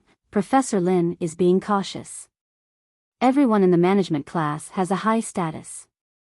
They all have powerful families behind them. If something were to happen to anyone here, not only would Professor Lin's reputation be ruined, he wouldn't be able to handle the responsibility. Therefore, it's understandable that he doesn't allow us to leave school at night, Bai Wei replied. Ling Feifei made a tisked sound. This is too boring. This is our first time in T-City, and we don't even have the chance to eat the local delicacies. How about this? How about the four of us take turns to treat each other? This Saturday, I'll treat everyone. Sunday, it'll be Bai Wei's treat. Next Saturday, it'll be Jin Wan's treat, and the following Sunday, it'll be Feng Ling's. We can only find time on the weekends to eat, drink, and play. After Ling Feifei finished speaking, no one in the dormitory replied. As if to support herself, she said, Aya, then I'll take it as a silent agreement. It's settled then. Bai Wei lazily raised her head from the bed and asked, I see that you really came to T University to mess around. As expected, you don't put any effort into your studies. Ling Feifei pursed her lips. I'm also very attentive in class, all right? As she spoke, Ling Feifei glanced at Feng Ling. Look, Feng Ling is the one who doesn't put any effort into her studies. In class today, I noticed that she didn't pay much attention to Professor Lin's class. Even now, I haven't seen her take out her books to revise. If we're talking about slackers, isn't she worse than me? Feng Ling glanced at her indifferently. The moment Ling Feifei met her gaze, she subconsciously turned her head away, not daring to meet her gaze. She's a martial arts champion. What are you? Bai Wei chuckled. Ling Feifei did not speak. Her gaze suddenly shifted in Jin Wan's direction. Feng Ling's martial arts skills truly caused others to shrink back.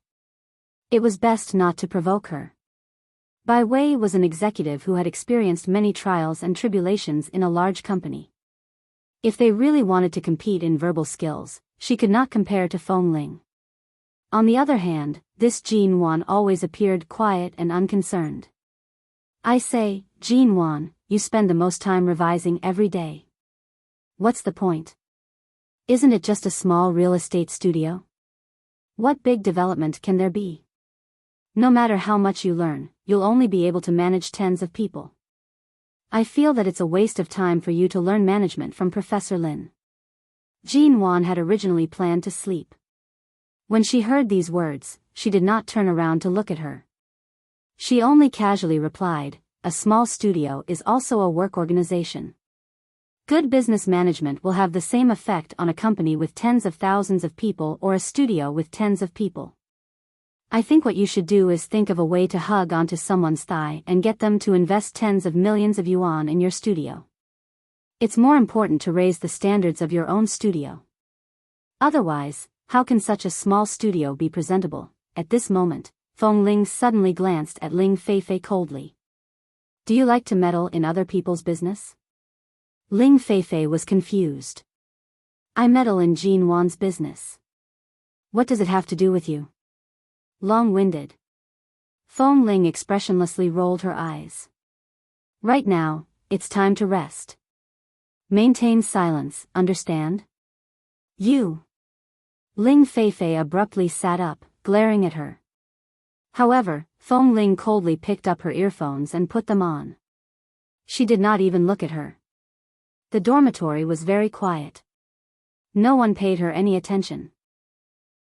Ling Feifei wanted to throw a tantrum but did not dare to direct it at Feng Ling. She then turned to look at Jin Wan, who had yet to turn around. She felt that this cold and unapproachable Feng Ling was always faintly protecting Jin Wan. She was only the person in charge of a small studio. She had no money, no power, and no background. Yet, her popularity was actually quite good. The dormitory finally returned to silence. Jin Wan closed her eyes for a moment. Although it was quiet, she could not fall asleep. She opened her eyes again. Today, it was not raining outside. However, T-City's weather was indeed cold. The sound of the air conditioner in the dormitory was not loud.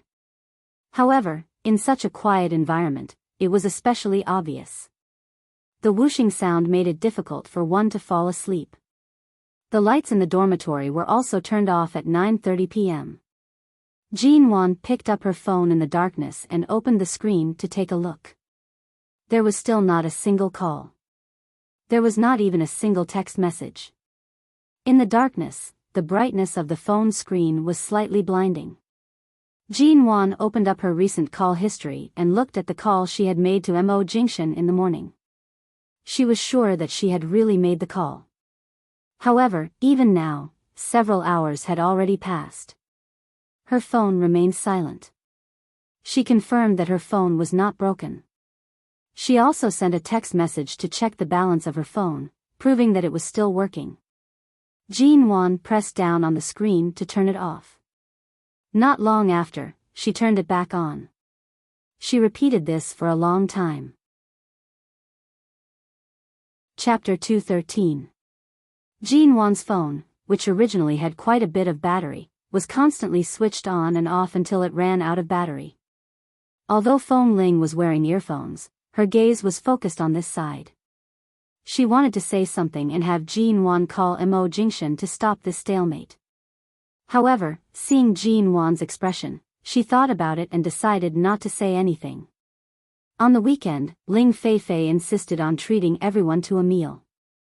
No matter how they tried to push it away, she insisted on treating everyone to a meal. She said that she wanted to build up their relationship. Even if it was only for 3 months, they could still be considered roommates. What do you want to eat?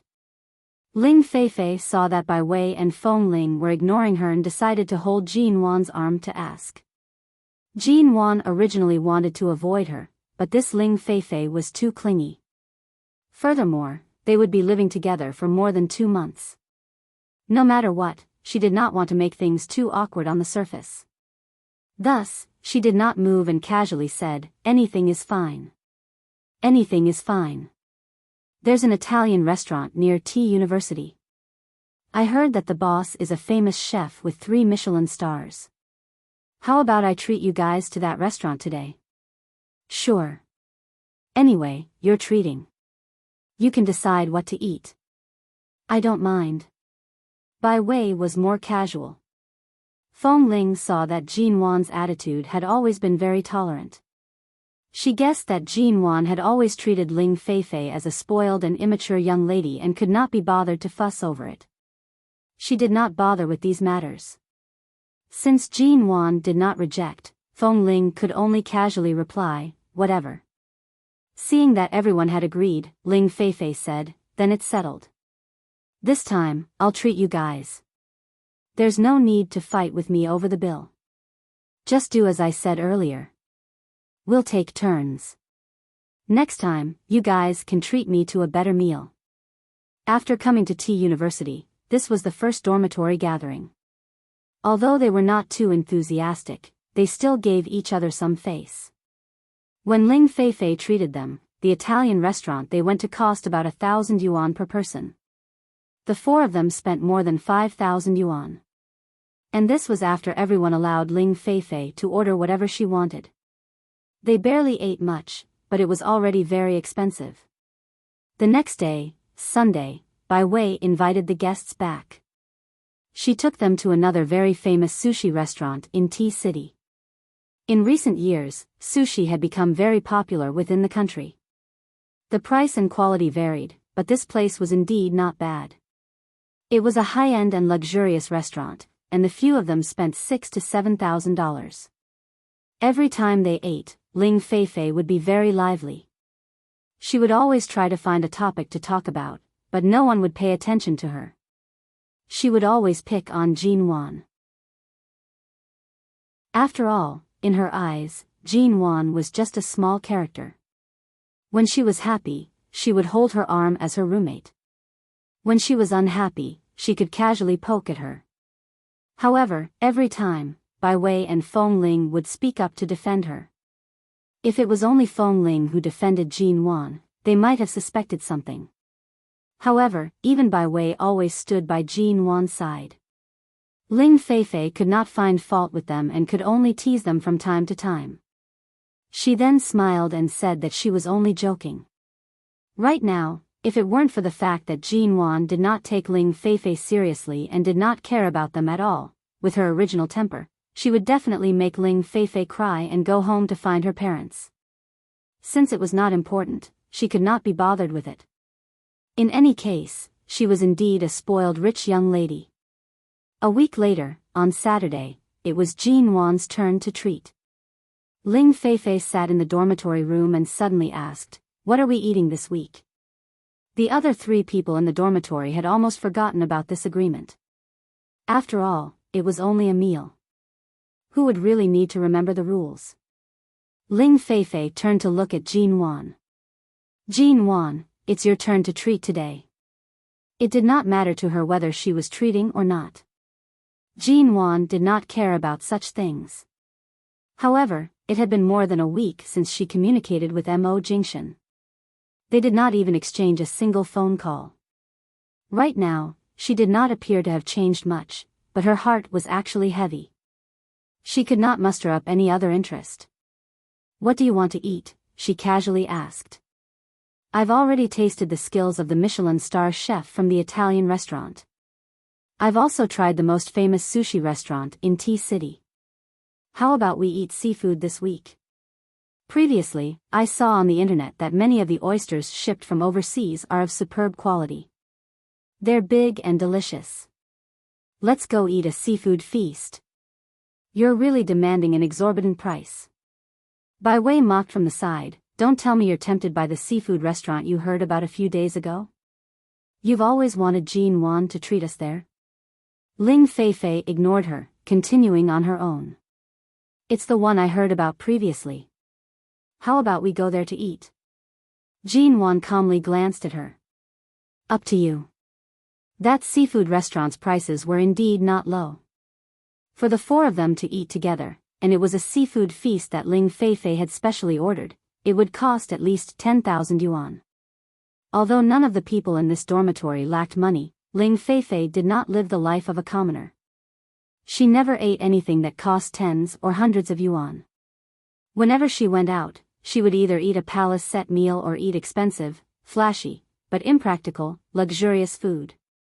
Jean Wan knew that when she was once so arrogant, she was only spoiled when dealing with people. She had not spoiled herself to this extent. Seeing that Jean Wan had no objections, Bai Wei spread out her hands. You guys decide. I'm fine with anything. Feng Ling did not speak but did not reject.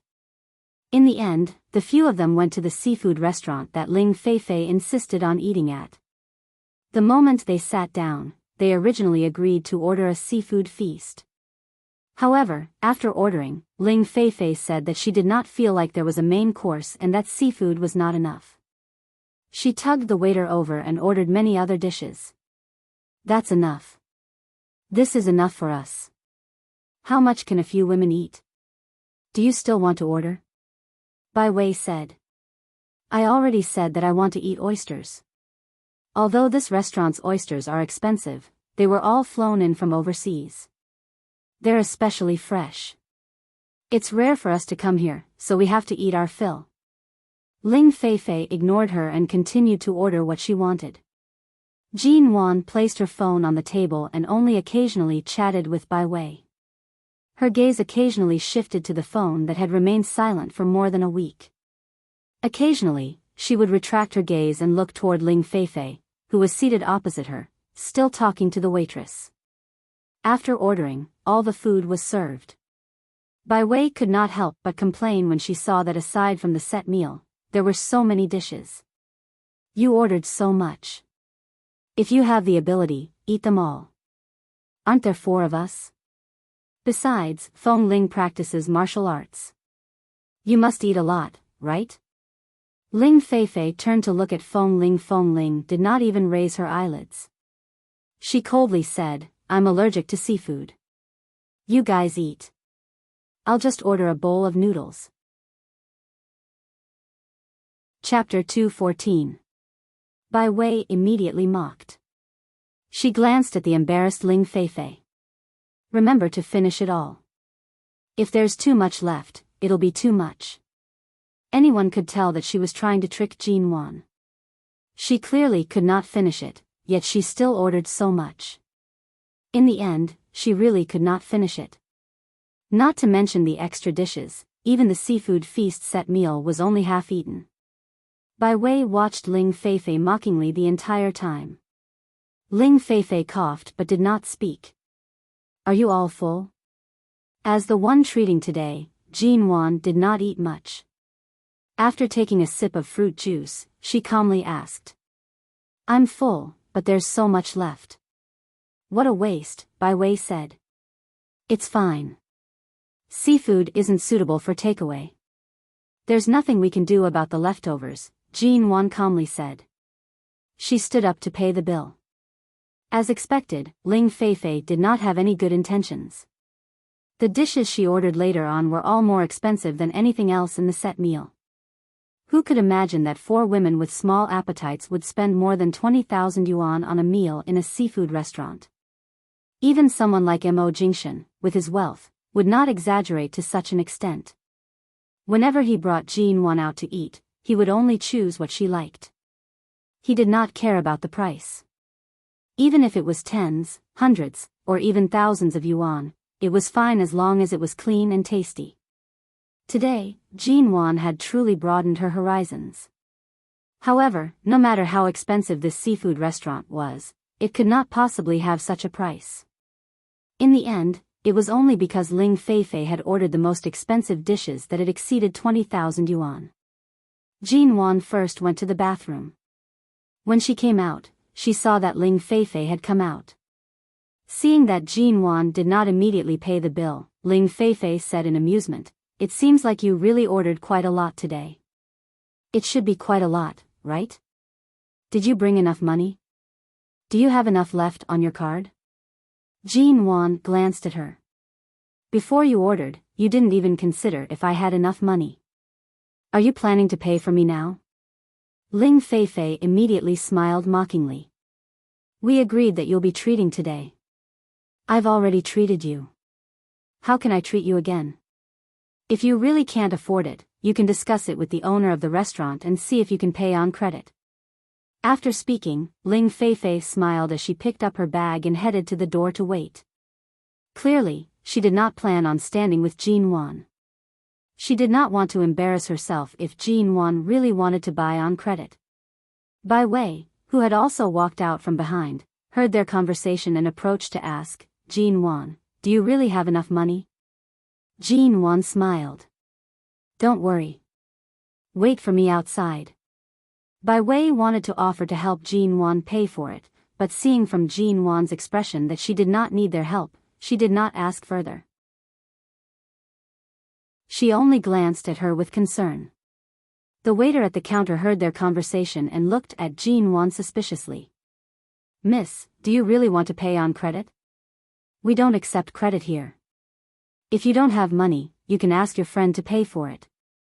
The waiter had yet to finish his words when Jin Wan casually placed the card on the counter to cover his mouth. In truth, 20,000 yuan was not much. However, Ling Feifei's earlier mockery had caused the waiter to think that Jin Wan really did not have much money. In the end, when he saw the gold card she had taken out, he recognized that it was impossible to obtain this type of card without a deposit of 5 million yuan. He did not dare to speak further and nimbly swiped the card to settle the bill. Jin Wan initially planned to take out the black card that Mo Jingshan had given her. Usually, she was used to using this card. However, right now, she still took out the card that belonged to her that was placed below the black card. After settling the bill, Feng Ling walked over and glanced at her. People like Ling Feifei should find time to cover her head with a gunny sack and throw her into a corner to give her a good beating. Otherwise, she'll forever treat her stupidity as innocence and not know the immensity of heaven and earth. Jin Wan curved her lips into a smile. I won't stop you if you want to beat her up, but it's best if you wait until after my classes are over. Back then, Professor Lin repeatedly reminded me not to be too calculative with these hedonistic young masters. If it weren't for Professor Lin's warning, would have already made Ling Feifei regret staying in the same dormitory as me on the first day. Jin Wan would never suffer such grievances. Her methods were not simple, Feng Ling knew this as well. Thus, when she saw how flexible Jin Wan was recently, she really suspected that Jin Wan's emotions had been affected by her relationship with Mo Jingshan. She actually allowed such a small character to jump around in front of her. As they walked out of the seafood restaurant, Ling Feifei was not surprised that Jin Wan had paid the bill. She thought that Bai Wei and Feng Ling must have helped her pay quite a bit. She continued walking out with her head held high. That aura made it seem as though the three following behind her were her little attendants. Before returning to T University, they passed by a large department store. There was a custom-made gown shop downstairs. Ling Feifei suddenly said, "That's right, before we graduate, it seems like we'll be able to make it to T University's 100-year anniversary. Have you guys prepared the gowns?"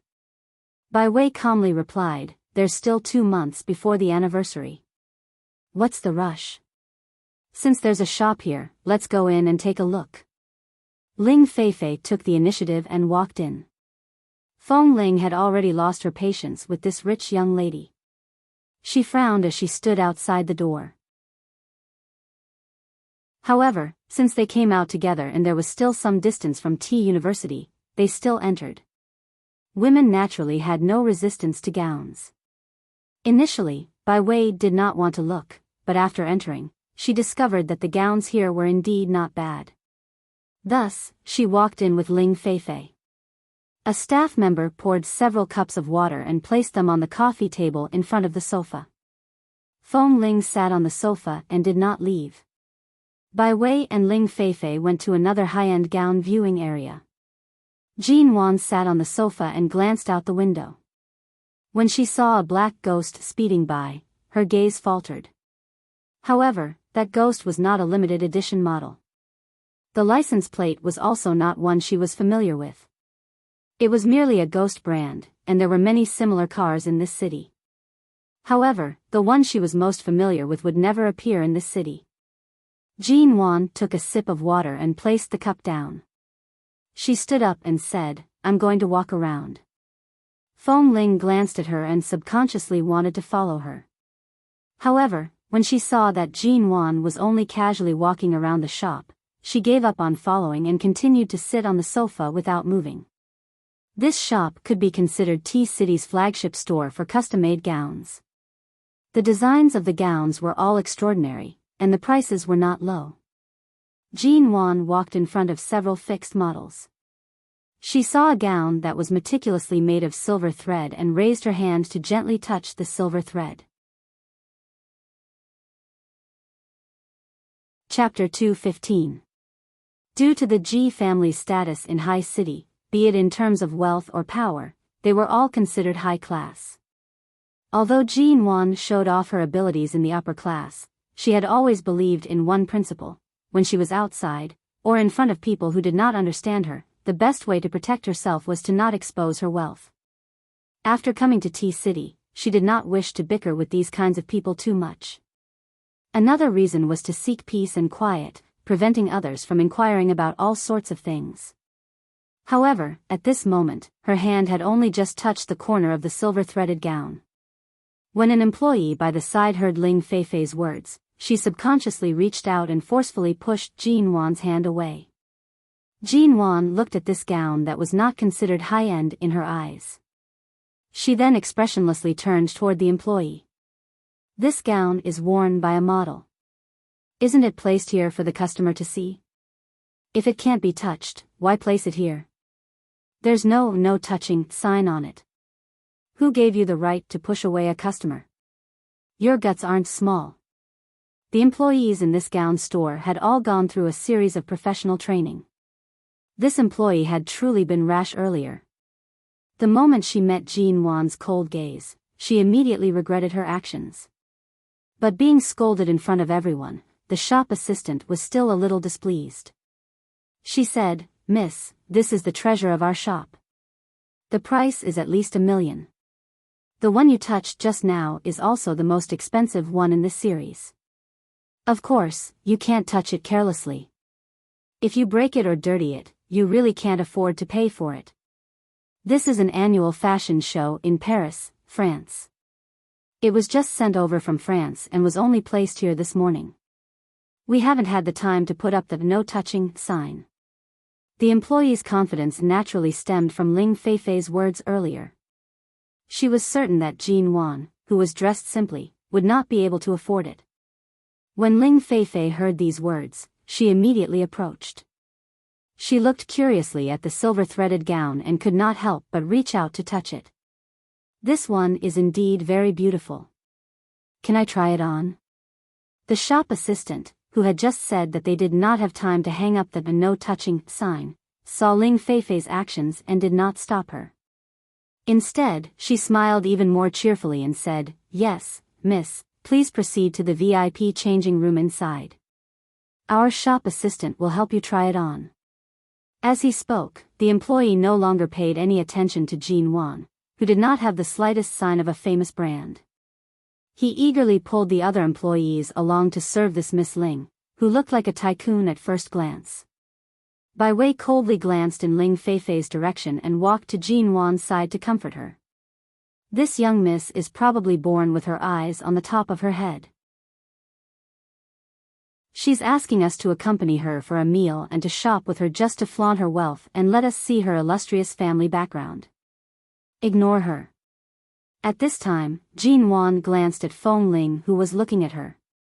Feng Ling sat on the sofa and looked at her teasingly, as if saying, "You can even tolerate this? That gown earlier, what do you think of it?" Jean Wan calmly withdrew her gaze, turning to look at Bai Wei by her side. Bai Wei raised her brows. "It's all right. It's indeed beautiful, but it's a little expensive. However, if it's a new model from the Paris fashion show, it's definitely worth the price." "Do you plan on attending the 100th anniversary?" Jean Wan asked. "If time permits, I'll attend. It's rare for me to have a few months of time to return to my student days after entering the workforce. Back then, I didn't have the chance to attend such a 100th anniversary event. This time, I'll just treat it as a perfect ending to my pitifully simple student days. Bai Wei spoke with a smile. She looked at Jin Wan. What about you? Jin Wan did not reply. She calmly glanced at the other gowns around her and calmly said, speaking of which, that gown earlier is quite suitable for you. That gown is more mature and elegant. Ling Feifei's figure is too petite, and her aura is unable to support that gown. If you wear it, you'll definitely be stunning. Bai Wei heard these words and immediately chuckled. Forget it. It's just a school anniversary. It's enough for me to dress appropriately and generously. Even if I become an executive in a foreign company, my annual salary would only be a few million. There's no need to spend so much money on a beauty contest. It's obvious that Ling Feifei has been spoiled rotten by her family. We're definitely not people from the same world as her. The two of them casually chatted, from the gown to the school anniversary, and from the school anniversary to Professor Lin's teaching methods. Not long later, Ling Feifei came out wearing the gown. It was as Jin Wan had said. Ling Feifei's figure was on the smaller side and could not support the elegance of this gown at all. Although she had purposely found a pair of 10-centimeter high heels to wear, making her appear taller, she was still unable to support it. How is it? Does it look good? Ling Feifei stood in front of them and turned around proudly. I plan to buy this one. Bai Wei smiled but did not speak. She did not say that it looked good, nor did she say that it did not look good. Jin Wan only raised her brows. She did not speak, but her gaze spoke volumes. In truth, her attitude was the same as Bai Wei's. It was just that she clearly did not feel that it was good. She was just too lazy to say anything.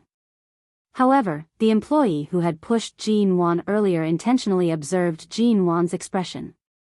Ling Feifei also intentionally looked toward Jin Wan when the employee suddenly spoke up.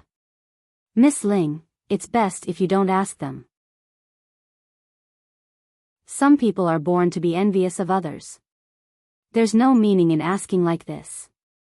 Right now, some people's expressions are clearly saying that the grapes are sour.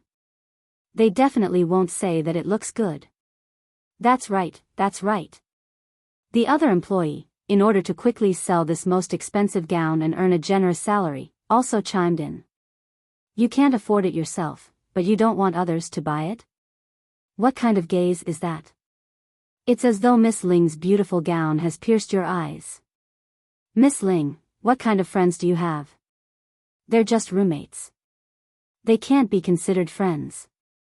Ling Feifei stood there with a pleased expression, allowing the two employees to praise her as they pleased. She spun around twice and said, this gown is indeed not bad. Are there any other styles? If you really like it, buy it, Jin Wan said indifferently. Let's go take a look at the other floors of the department store. Call us when you're done. After speaking, Jin Wan and Bai Wei exchanged glances and turned to leave. Chapter 216. She truly could not stand Jin Wan's nonchalant attitude even though she clearly had no money. She directly mocked and ridiculed her. Jin Wan's footsteps paused. She abruptly shifted her gaze to the arrogant shop assistant from the corner of her eyes. Feng Ling had already stood up. Earlier, she was preparing to head out with her. Right now, her gaze was playful as she watched Jin Wan. She then glanced at the reckless shop assistant and felt that a good show was about to begin. Finally, Jin Wan abruptly turned around and coldly glanced at the shop assistant behind her. Where's your shop manager? Why are you looking for the manager? The shop assistant did not seem to be afraid of her reporting them.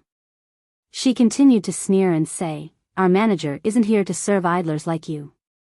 What can you do even if you call the manager over? However, due to Jin Wan's request to see the manager, the shop manager, who was originally watching the commotion from the side, had no choice but to approach from the cashier. Miss, I'm sorry. May I ask what you need? The manager looked at her with a smile that did not reach her eyes. There was not a hint of respect for the customer in her eyes. Instead, because she had seen the entire situation, she knew that she did not have much ability and would not be able to cause any trouble. I have a complaint. Your shop's sales assistant has spoken rudely to the customer. First, she used her hands to push the customer. Now, she is using her words to provoke the customer. Jean Wan's face was expressionless. Her expression was exquisite and cold as she added, she even had the intention to compare the two customers who entered at the same time, elevating one and belittling the other. This kind of snobbish behavior is one more crime. The manager immediately laughed. Miss, it's not that I want to criticize you, but earlier, I saw everything with my own eyes. Our shop assistant didn't do anything. This gown is indeed not something anyone can touch. If you were like Miss Ling and could afford it, we naturally wouldn't say anything. However, you clearly can't afford it, yet you insisted on touching it. The shop assistant was afraid that you would dirty it and ruin it, so she subconsciously pushed you. She didn't hit it hard, so why do you have to be so calculative? Besides, our shop assistant's judgment of people isn't wrong. Miss, there's nothing eye-catching on you. With one look, I can tell that you're just an ordinary student. You want to hug Miss Ling's thigh and accompany her to shop, but you have to be clear about your own status. You don't even have the right to touch something that she can try on. This is life. You don't have her money or power, so you're destined to be divided. What do you have to be unhappy about? As the manager spoke, she examined Jean Wan from head to toe. She estimated the price of her clothes, shoes, bag, and other items. She could not see the logo and could only see that they were from a few international brands of them. However, they were not. Miss could tell that the brand of them, of her, of them, of not there, of them, of Ling, but they were not. Could it be that everyone in this shop is snobbish? Bai Wei could not stand it any longer. She coldly reprimanded while frowning by Jean Wan's side. However, Jean Wan only smiled mildly. She reached out to block Bai Wei, who was about to stand up for her. At the same time, she picked up her phone and turned to make a call. The employees and managers, including Ling Feifei, who was about to change out of that gown to try on other gowns, all looked toward Jean Wan as though they were watching a show. Call her?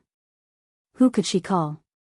Could it be that because she was too poor to afford a gown, she was going to angrily call the police like a junior high school student after being ridiculed by the employees? Even the Bureau of Industry and Commerce could not do anything about this, much less the police. How ignorant and childish. The employees sneered, fighting to change into Ling Feifei's gown.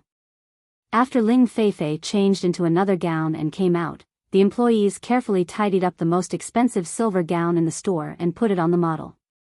In a short 10 minutes, the employees surrounded Ling Feifei, one after another, trying to persuade her to buy a gown here today. At this moment, the manager in the store suddenly saw the figures of several people in charge of the department store appear by the door. She looked at the several big shots dressed in suits with solemn expressions. Seeing them suddenly push open the door, the manager was surprised and rushed forward to welcome them. CEO Chen? CEO Zhang? Why do you have the time to personally patrol the store? Is the department store going to start a fire inspection again? Or is there some big shot coming to patrol the department store? If there's any situation, you could have just given us a call. How could we trouble the two of you to personally come? The manager walked over with a face full of smiles, but for some reason, her heart began to beat like a drum. This department store was the center of High City's G Corporation's chain department store in the country. It was also the largest G Corporation department store in the country aside from High City. Usually, these managers and directors would never personally come to patrol the employees. These were all big shots who sat high up in the department store's air-conditioned office. Today, they all appeared at the same time. The manager subconsciously felt that something was wrong. Otherwise, she would not have been able to invite them even if she wanted to. Seeing that the manager had already gone forward to welcome them, and seeing that it really was CEO Chen and CEO Zhang, the employees subconsciously rushed over to welcome them. Their faces were full of smiles as they welcomed them politely. In an instant, Ling Feifei, who was originally surrounded by a group of people, was suddenly left alone. Ling Feifei had just put on the second gown. It had a zipper at the back, but the zipper was only half pulled up. She angrily called for them to come back and help her pull it up, but after calling out twice, no one paid her any attention. CEO Chen and CEO Zhang were the direct managers of this department store. They were also the managers of High City's G Corporation and were the general manager and director of this department store. Normally, they did not have the opportunity to meet them. It would not be an exaggeration to say that they were their immediate superiors. The other person who walked in after them was the brand manager of this VIP gown store. He was the person who could decide the life and death of all the employees in this store. CEO Chen, CEO Zhang, you. The manager saw that they walked in with straight faces and did not even glance at them. Her unease grew. Thinking back to the phone call she had made earlier, the manager subconsciously glanced in Jean Wan's direction. There were so many important people here. It couldn't be that they were really called here by her phone call, right? From Miss Ling's attitude, it was unlikely that she had such an ability. But for these immediate superiors to suddenly come personally, it could not be a coincidence. However, under the shocked gazes of everyone in the store, these immediate superiors suddenly approached Jean Wan. Chapter 217. When the people in the store heard these words, their legs immediately softened. What Miss G? The employee who had pushed Jean Wan earlier also looked toward the expressionless Jean Wan with a dumbfounded expression. Even Ling Feifei, who was struggling with the zipper of her gown, abruptly raised her eyes in shock. Wasn't Jean Wan just the person in charge of a small studio? Why was the boss of a chain department store under the G Corporation treating her like a little eunuch seeing the Empress Dowager? CEO Chen and CEO Zhang eagerly handed their name cards over to Jean Wan. Miss G, we are the people in charge of this department store. If you have any problems in T-City that you need our help with, you can contact us at any time. Our phones will definitely be on for you 24 hours a day. Facing these two, Jean Wan did not smile politely. Instead, she mildly glanced at the name cards they handed over. Her expression was cold and emotionless as she said, "Deal with the problems in your department store first." Her actions of not giving them any face not only did not cause CEO Chen and CEO Zhang to be unhappy, it even caused the two who were usually high and mighty to nod their heads repeatedly. They all agreed, yes, yes, yes. All right. We'll deal with it immediately. Who would dare to slight the G Corporation's true heiress with her presence? This entire department store belonged to their G family. Miss G, please take a seat. Please take a seat first. Leave this to us. CEO Chen respectfully invited Jean Wan to sit on the sofa by the side. He then indicated for the employee to bring some drinks over. Although the employee did not know the identity of this so-called Miss G, she was so frightened that she immediately poured a cup of coffee and brought it over. Feng Ling stood by the side, the corners of her lips seemingly curving up. Although Bai Wei was surprised, she also felt that the student that Professor Lin accepted was definitely not simple. Perhaps Jean Wan was usually too low profile. However, on Ling Feifei's side, there was a sudden "ka-cha" sound. The zipper on the back of her gown was abruptly torn due to her clenching her teeth and pulling it with great force. Jean Wan held onto the coffee cup, lowering her head to slowly blow at the steam wafting out. Through the thick white fog, she could see the various expressions on Ling Feifei's and the employees' faces. She also saw Ling Feifei standing awkwardly because her zipper was damaged. She glared at her with an ugly expression. However, because she was unsure of Jean Wan's identity, she did not know where to place her complicated gaze. Then, Jean Wan exchanged a look with the supervisor who had already sensed that something was wrong and turned pale. The moment she met Jean Wan's gaze, the supervisor's back stiffened. She wanted to ask CEO Chen and CEO Zhang who exactly she was, but just as she was about to speak, she suddenly received CEO Chen and CEO Zhang's glare. She was so frightened that her legs turned numb. You again. Director Zhang suddenly reprimanded the supervisor. We received a report last time saying that the gowns in your shop are not in line with the brand standard price. You even said that the manager of your store was too arrogant, so angry that some customers directly reported you to the higher-ups. You were the one who went to our office to write a letter of self-reflection and a letter of guarantee, promising to rectify the demeanor of the employees in the future and to cooperate with the change in the prices of the brands. It's only been 2 months, and your store is actually in trouble again. The supervisor's complexion was ashen. She wanted to explain but was scolded back down by CEO Chen. By the side, the brand manager also reprimanded the supervisor and the employees. At the same time, he put on a fawning expression, trying to salvage their brand's image. He did not want these small characters to cause their brand to be removed from this large department store. However, the result was that this store was about to be closed down due to damaging the image of the department store. The G Corporation department store would no longer cooperate with this French luxury gown brand. They were ordered to clear away all the goods within 2 days, vacate the store, and never renew the contract or cooperate with them. They never expected that it would cause such a serious consequence. The supervisor and the employees who were about to lose their jobs also faced the consequences of having their wages deducted and being fined. Even the brand manager who had followed them here panicked. They knew that the problem lay with Jean Wan and wanted to plead for her. However, Jean Wan only sat quietly on the sofa, not even glancing at them.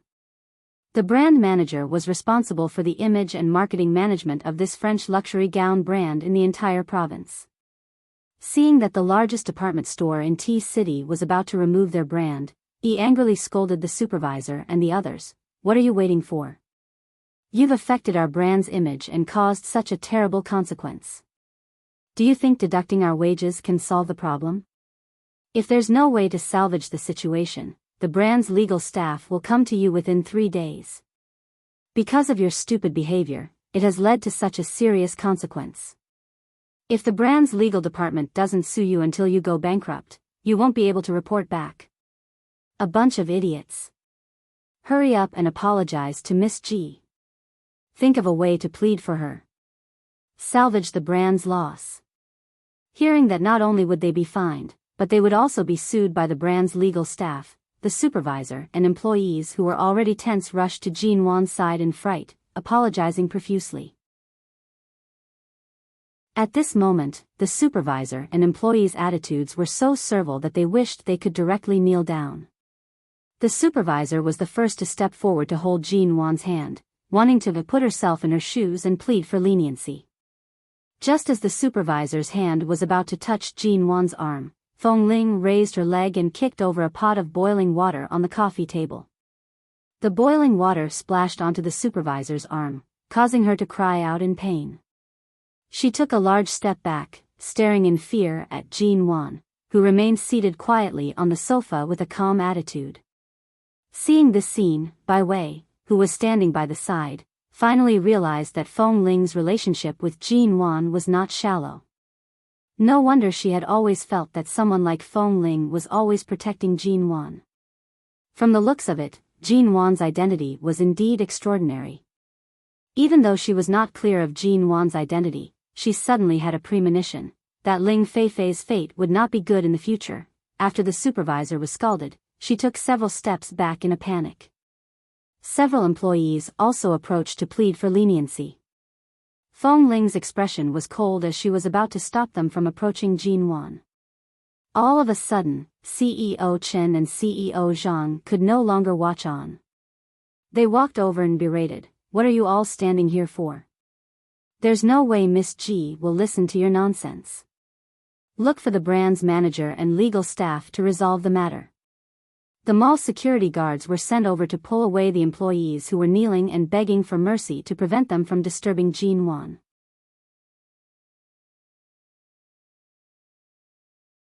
Chapter 218.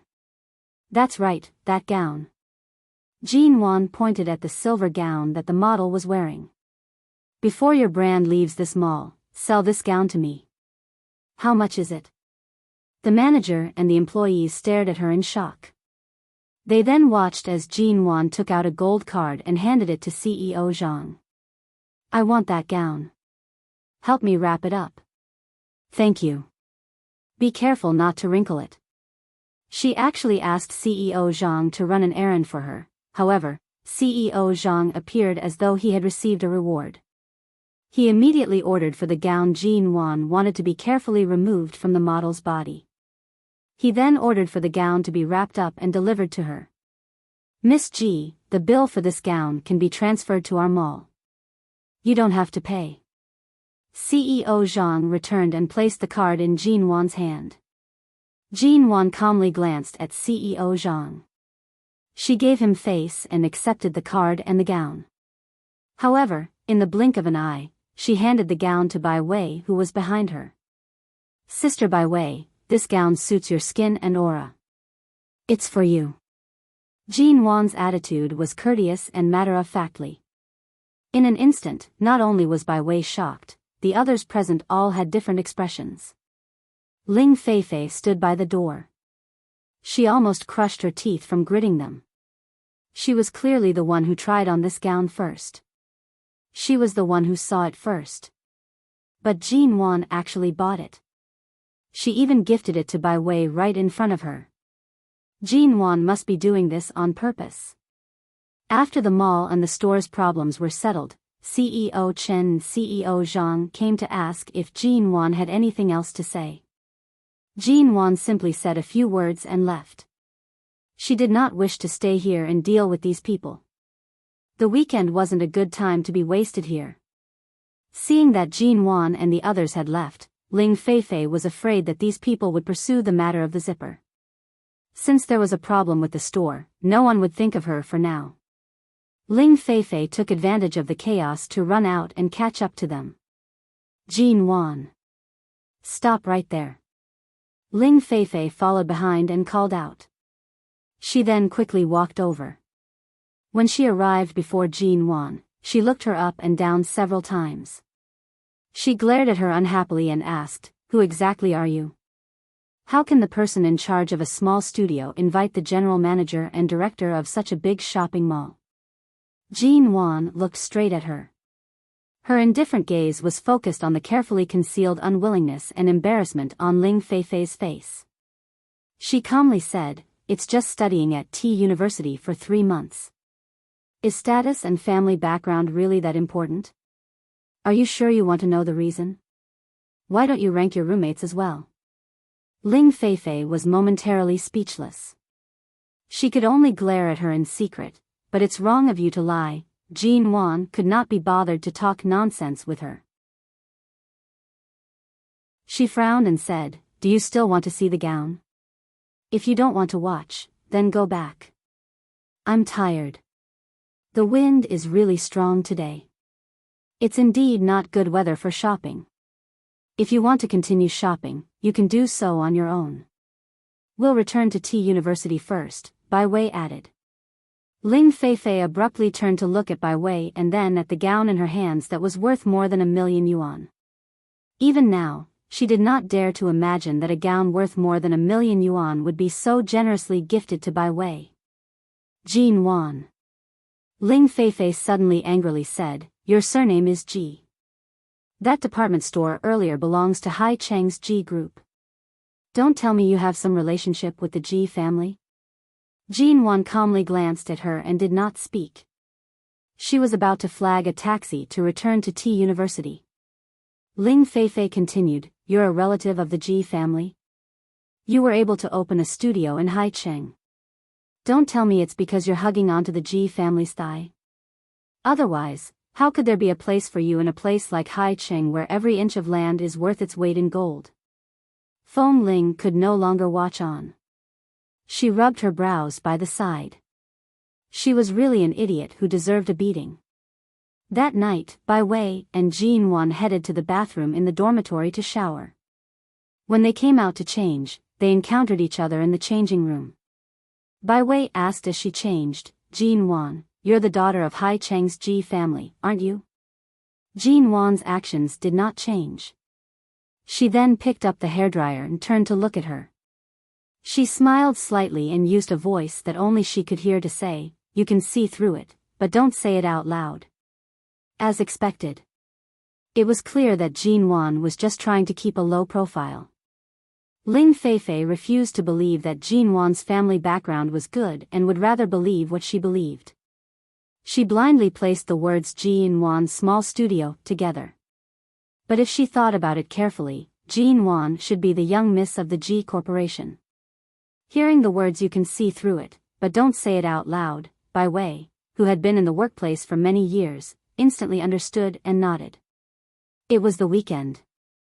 It was already the third week after Jean Wan's birthday. T University's business management classes were almost halfway through. Previously, Jean Wan had brought all of her luggage to the dormitory. However, she had left a power adapter for her laptop in the condo's study. She had forgotten to bring it along. After using the computer last night, Jean Wan searched for it for a long time and recalled that she had left it in the condo. Taking advantage of the weekend, she returned with Feng Ling to retrieve it. By the time they reached the condo, it was already evening. All the floors of the condo were already lit up. "Mrs. Mo." Feng Ling walked behind Jean Wan and softly said, "I previously contacted Shenmu. He said that Mr. Mo was in Japan for a business trip last week and should have returned in the past 2 days. You and Mr. Mo haven't contacted each other for almost a month. Are you not planning to take the initiative to give him a call?" Jean Wan's footsteps paused. If Feng Ling had not told her, she would not have known that Imo Jingshan was in Japan last week. After so long, Jean Wan had grown too accustomed to being by Imo Jingshan's side. Habit was a scary thing. It was so scary that she thought Imo Jingshan would always be by her side. However, it was only today that she realized that if one day, Imo Jingshan did not want her anymore, or if Imo Jingshan chose to disappear from her life, she would not be able to find him. That man's position was too high. As long as he was willing, he could be very, very close to her. If he was unwilling, he could be very, very far away. Jean Wan did not speak and directly entered the condo. When she reached her floor and stepped out of the elevator, she was shocked to find that the door to her condo was actually open. Warm light seeped out from the half-closed door. Feng Ling's face lit up. She was about to ask if Mr. Mo had come when Jean Wan, who had been pretending to be calm, opened the door and quickly walked in.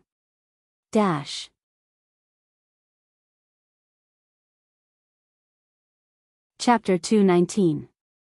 Jean Wan pushed open the door and entered, looking at the bright lights in the living room. Feng Ling hesitated outside the door. Since Mr. Mo was here, did it mean that she didn't have to accompany Jean Wan tonight? After hesitating for a moment, she decided not to go in. This apartment was really big.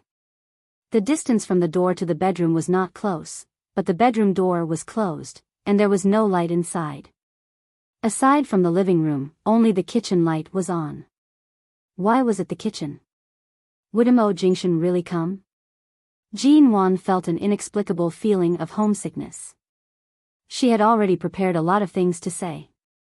She wanted to say that she had always believed in him. When she said those words, it wasn't because she doubted their relationship and marriage. She was just stuck there for a moment. She directly said what she wanted to say, but she ignored the trust between them that had always existed. These days, she stared at her phone in a daze every day. Her hand always paused on the call button, but she could not press it. Had he finally calmed down? Had he finally come? Jean Wan stood outside the kitchen for a while. She wanted to go in but was afraid that it would be too sudden. She prepared a plan in her mind before stepping in.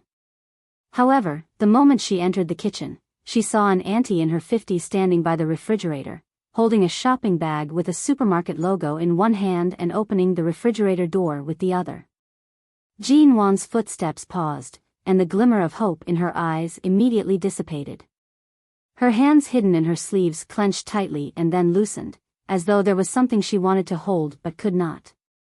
The auntie in front of the refrigerator heard footsteps and turned back to see Jean Wan. She was surprised and then asked eagerly and kindly, "Hello, are you Miss G?" Jean Wan restrained her emotions and said, "Yes, and you are?" The auntie immediately smiled again. "Hello, Miss G. I'm Mr. Mo's private nanny hired more than a month ago. I'm responsible for cleaning your room every 2 days and changing all the ingredients in the kitchen to the freshest every day.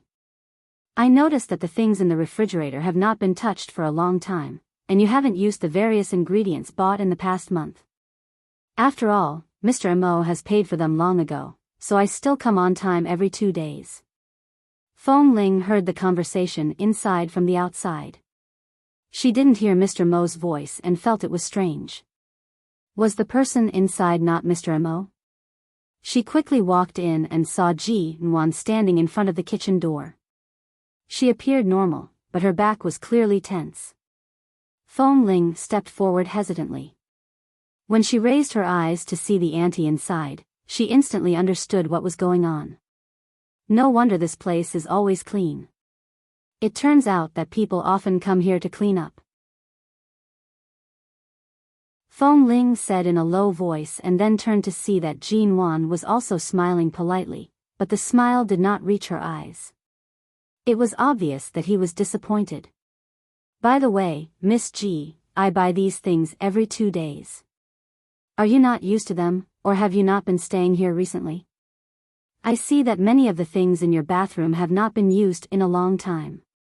The auntie closed the fridge door and turned around to ask, "If you're not used to it, you can give me a list. In the future, I'll only buy what you like." "No, it's true that I haven't lived here for a long time." Jean Wan's tone was flat, and she lowered her eyes to look at the clean and spotless floor. Oh, no wonder." The auntie nodded. "It's such a waste to keep the things you buy.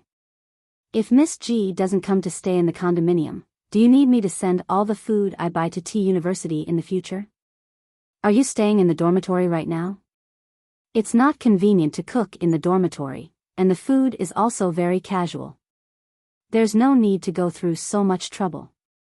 Jean Wan calmly said, "Auntie, in the future, just come here on time to clean up. There's no need to buy anything. But Mr. Mo gave me a lot of money, it's fine. I just need to clean up." "Miss G, then this money." Seeing that Jean Wan was not in a good mood, Fong Ling directly spoke up. "Just do whatever Miss G says. If she says there's no need to buy, then there's no need to buy." The auntie was stunned. She had received so much money, but in the end, she only came to clean up. She truly felt uneasy. However, seeing that they insisted, she could only nod. "All right, then. I'll give you my phone number. In these 3 months, if you need anything, feel free to call me." Jean Wan nodded and did not speak anymore. She turned to leave. Fong Ling received the note from the auntie. After glancing at the phone number, she allowed the auntie to continue cleaning. She then turned to look at Jean Wan, who was standing by the floor-to-ceiling windows in the living room. She was silent for a moment and was about to go over to speak to her. However, the auntie in the kitchen rarely saw someone here and kept trying to find a topic to talk about. Fong Ling stood where she was and casually replied. Half an hour later, the auntie left. Jean Wan was still standing by the window. "Mrs. Mo, you came back to get the computer accessories, right?" Fong Ling spoke up to break the silence. "Do you still remember where you left them? I'll go get them for you, lest you forget when you leave later." "In the study." "All right, I'll go get them." Fong Ling glanced at her again before turning to head to the study. In the study, she found the things Jean Wan wanted and walked out. At some point in time, Jean Wan, who had been standing by the window, had already squatted down. Jean Wan squatted by the window and did not make a single sound. "Mo," Fong Ling was about to speak when she hesitated for 2 seconds because of the scene before her. She suddenly took out her phone and secretly took a photo of Jean Wan from this angle. She took a photo of Jean Wan's desolate appearance as she squatted by the window. From this angle, she could not see Jean Wan's expression. She could only see a lock of hair hanging by her cheeks. Her back view was thin and quiet. Like a child who had been abandoned by an adult by the side of the road, she did not know what to do. After taking the photo, Feng Ling stared at it for a moment and found Mo Jingshan's private number on her phone. She directly sent the photo to him. After sending it, only 2 seconds later, she saw the words read on the back of the photo. She then placed her phone back and walked to the window to accompany Jean Wan as she squatted down. "Mrs. Mo, what do you want to do the most right now?" Jean Wan heard Feng Ling's words and turned to look at the short-haired woman by her side. She pursed her lips. "I don't know. My mind is a little empty.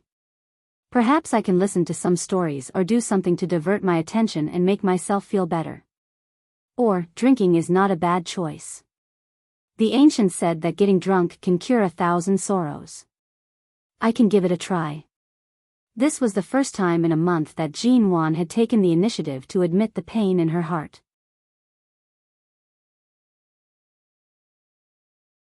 Chapter 220.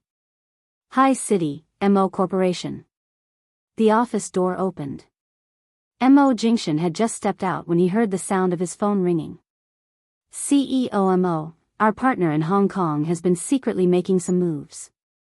As you expected, they want to use the cooperation with Mo Corporation to be the title sponsor, and then use this opportunity to secretly communicate with other investors." Shenmu walked out of the assistant's office with quick steps. He approached him and reported in a low voice. Mo Jingshan glanced at him and picked up his phone at the same time. He glanced at the screen and saw that it was a message from Feng Ling. The man's slender fingers slid across the screen, and a photo immediately popped up.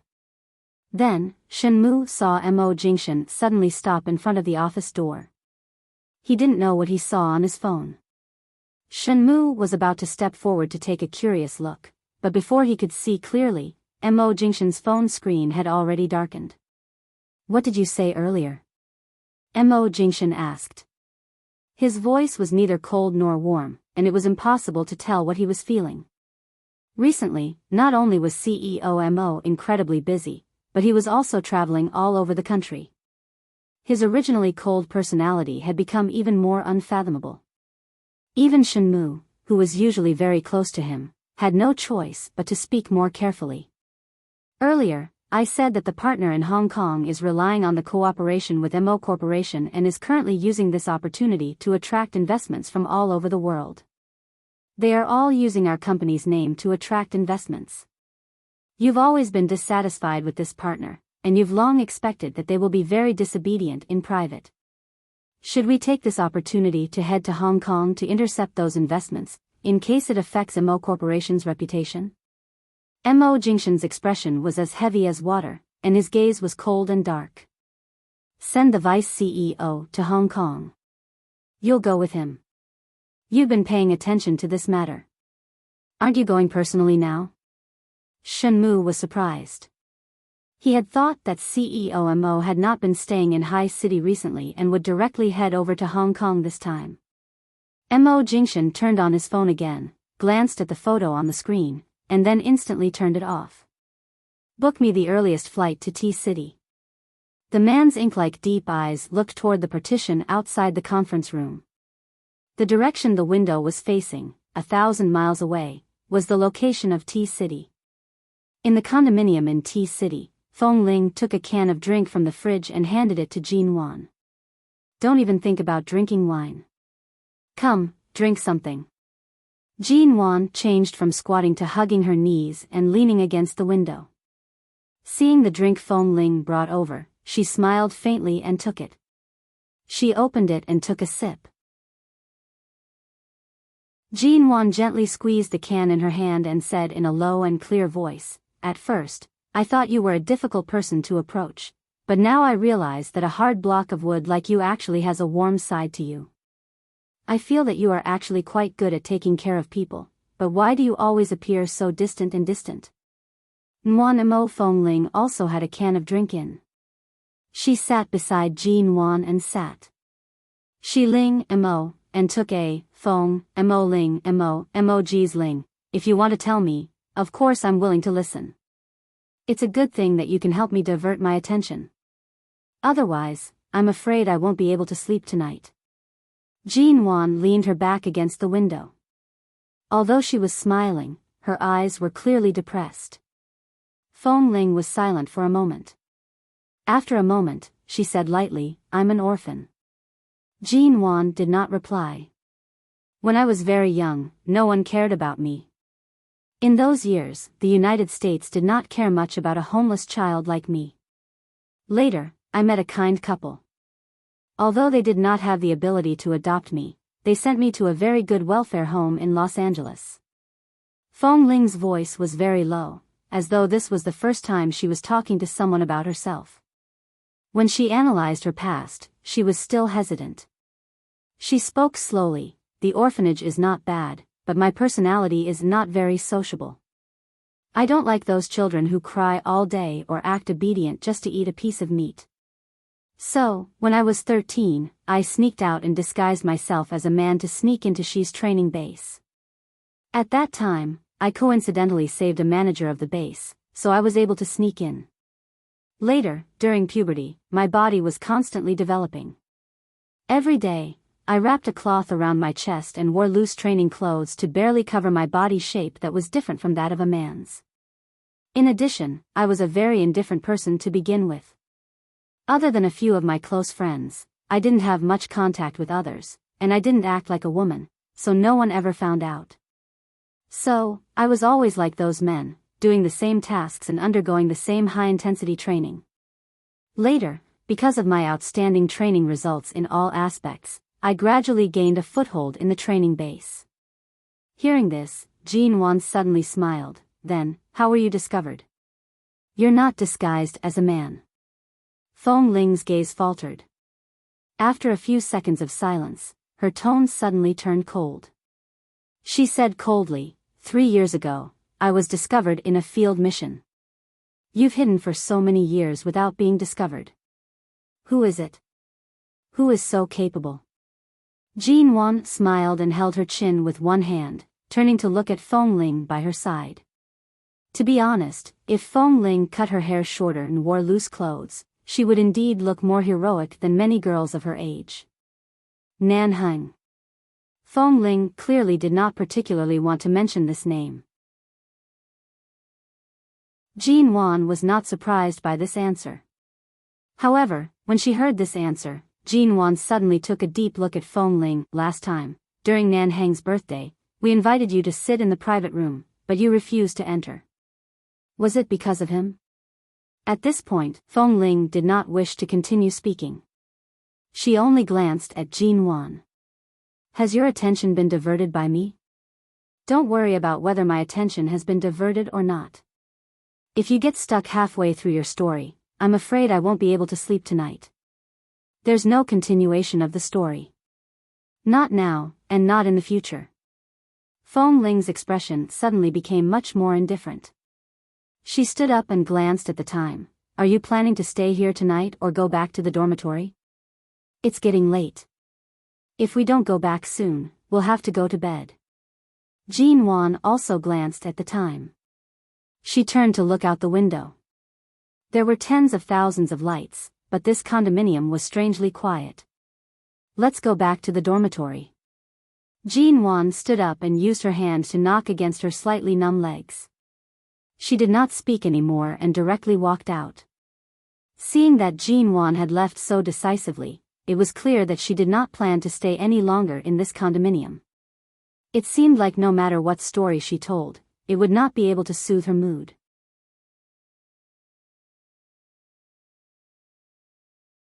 Chapter 221. Jean Wan rushed back to the dormitory before bedtime. Right now, she could not stay idle. Her mood would be stifled, so the moment she returned, she rushed to take a shower. After showering, she came out to change her clothes. All of a sudden, she saw Bai Wei bring over the gown she had previously gifted her and place it by the cabinet. What is it? Jean Wan turned to look at her. I've placed it on your bed several times before, but you've always taken it back. Bai Wei said, this gown is too expensive. I still can't accept it. It's enough for you to dampen Ling Feifei's spirit that time. In any case, she hasn't had much of a temper after being suppressed by you recently. This gown should still be returned to you. It's not that I'm trying to dampen anyone's spirit, but this gown really suits your temperament. Jean Wan turned around, picking up her own clothes and handing the box of gown back to her. There's no need to return it to me. In the future, I might be able to cooperate with your company in other areas. This can be considered a revolutionary relationship that we've cultivated in T University. There's no need to treat me like an outsider. Hearing these words, Bai Wei could not help but glance at Jean Wan. I don't know much about Haicheng. I only know that the Ji family is one of the 4 largest families in Haicheng, right? Jean Wan smiled mildly. You can say that. In recent years, our family's business hasn't been doing so well. I don't think we can be ranked among the 4 largest families. You're really modest, that's the truth. Furthermore, none of the students that Professor Lin accepted this time are ordinary. Everyone carries the future hopes of their respective companies. There's nothing to compare. Just focus on getting through the next 3 months. That's true. In the future, we'll see each other frequently in the business world. It's better to keep a low profile. The two chatted as they returned to the dormitory. When they entered, Ling Feifei was wearing a facial mask and doing yoga exercises in the dormitory. Of the 4 people in the dormitory, Ling Feifei was definitely the best when it came to skincare and maintenance. Bai Wei was second. Bai Wei was already 25 years old.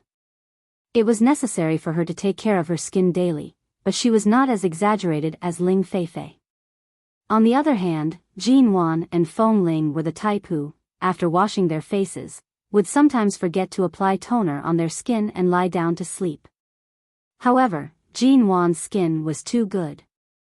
Even though she was usually so casual, her skin was still better than Ling Feifei's, who applied tens of thousands of skincare products every day. Even Feng Ling, who lived a rough life, had whiter skin than Ling Feifei.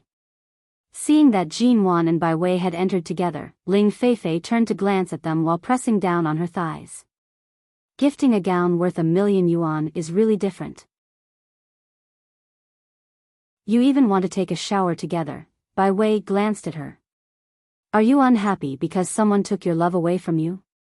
Back in that store, when you were facing the bosses of those shopping malls, where did your toughness go? Why didn't I just swipe my card to buy it? Now, he felt unhappy just thinking about it, so he came to find trouble again? Can't you just stop for a day?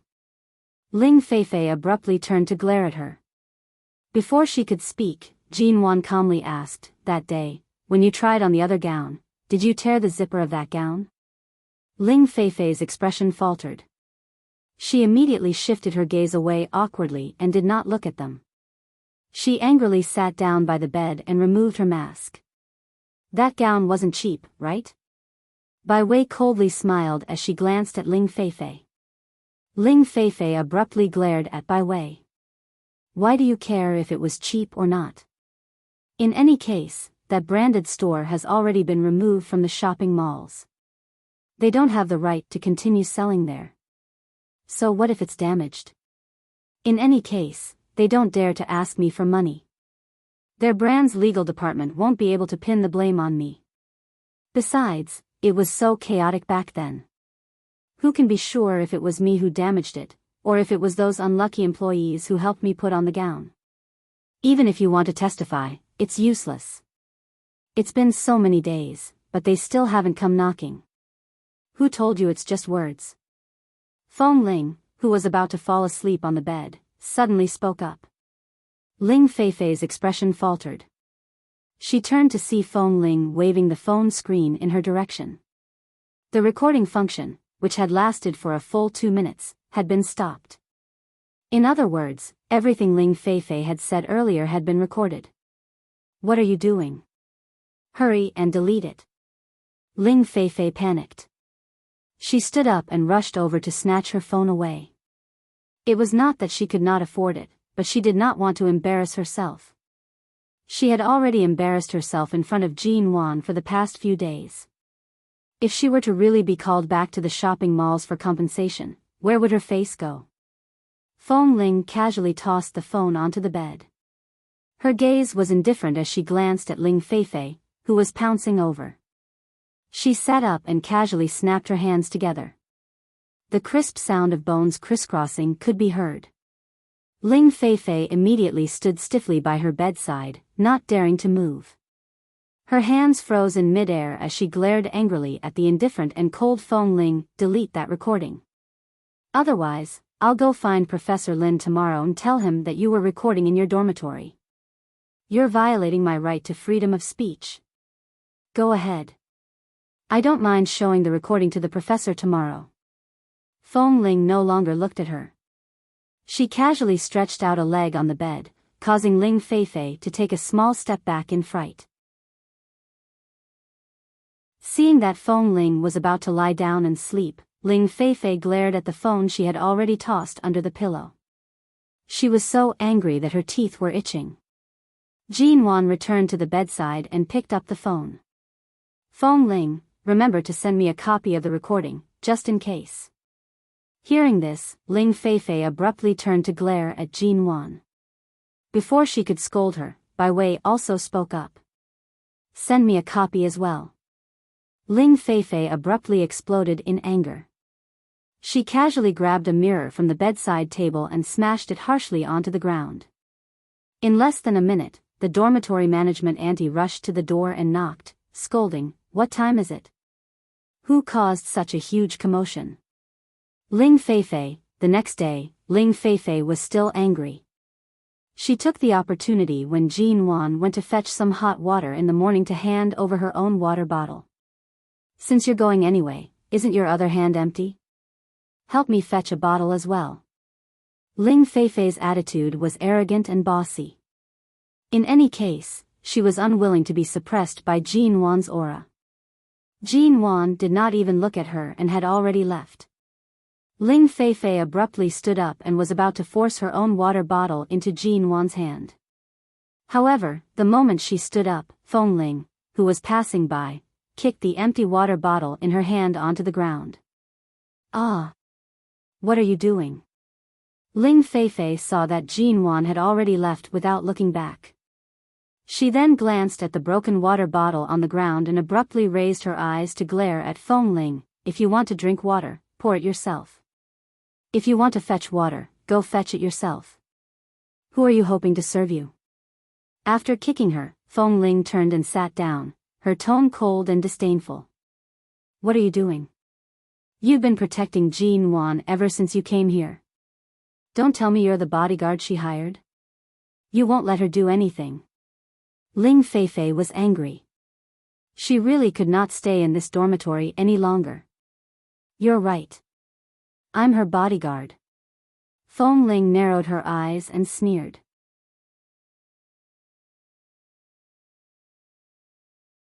Chapter 222.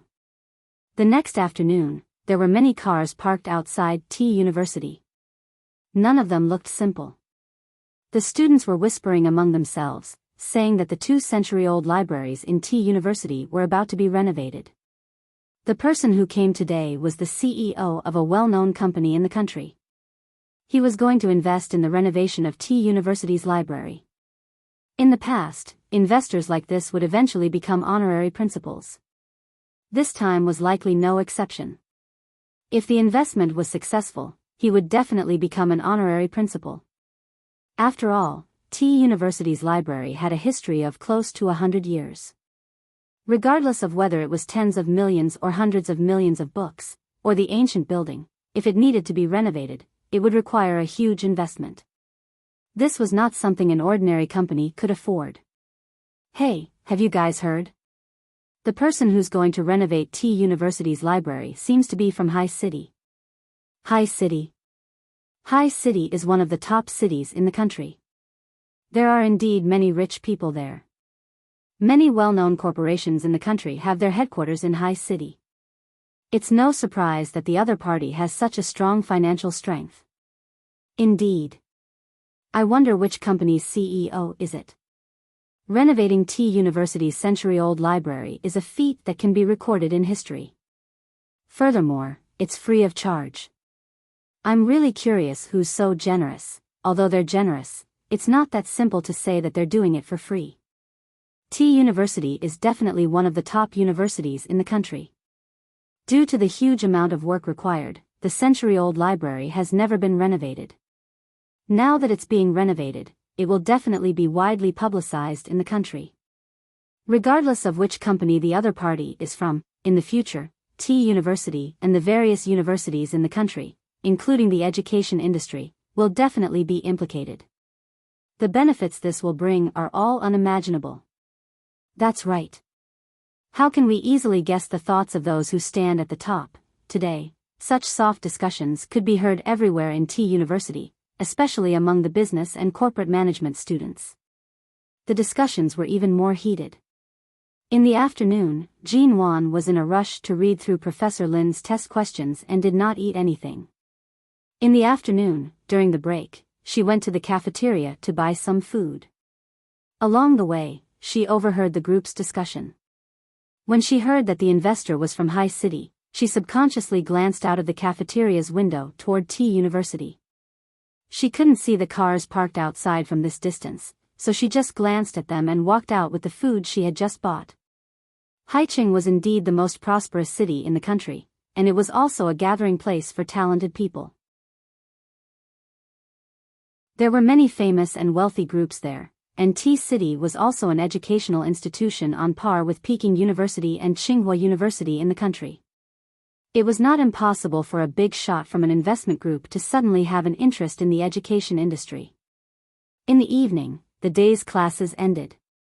Bai Wei said that she had a friend she had worked with in the past to meet and invited the two of them out to relax.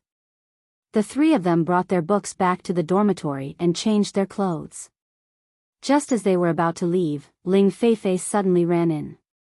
After entering the room, she began to search for clothes and hurriedly searched for various skincare products and cosmetics. It was as though she was in a hurry to go on a date or meet someone important.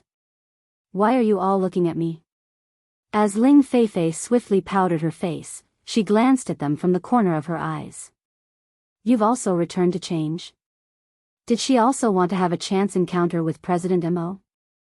"Usually, all of you don't look like much, but when it comes to it, all of you are even faster than me." When Jean Wan and Feng Ling heard the words President Mo, their expressions changed slightly. However, Bai Wei looked at Ling Feifei as though she was crazy. "What President Mo, what chance encounter? It's cold tonight. We just came back to change our jackets before heading out." Ling Feifei clearly did not believe Bai Wei's words. "Who are you trying to fool? Based on your abilities, you should have already heard that the library's investor is High City's Mo Corporation. The president of Mo Corporation is personally visiting our T University. Many of the girls who boast about their beauty have returned after class to change and put on makeup, hoping to catch a glimpse of President Mo before he leaves. That's the Mo Corporation we're talking about. If we can have a romantic encounter with President Mo, if we can sit in his car, or even have dinner together, just thinking about it makes me excited." Bai Wei was stunned. Of course, she had heard of the Mo Corporation. Her company had applied to work with the Mo Corporation several times, but all of them had been rejected. This company was an unreachable planet to many corporations in the country.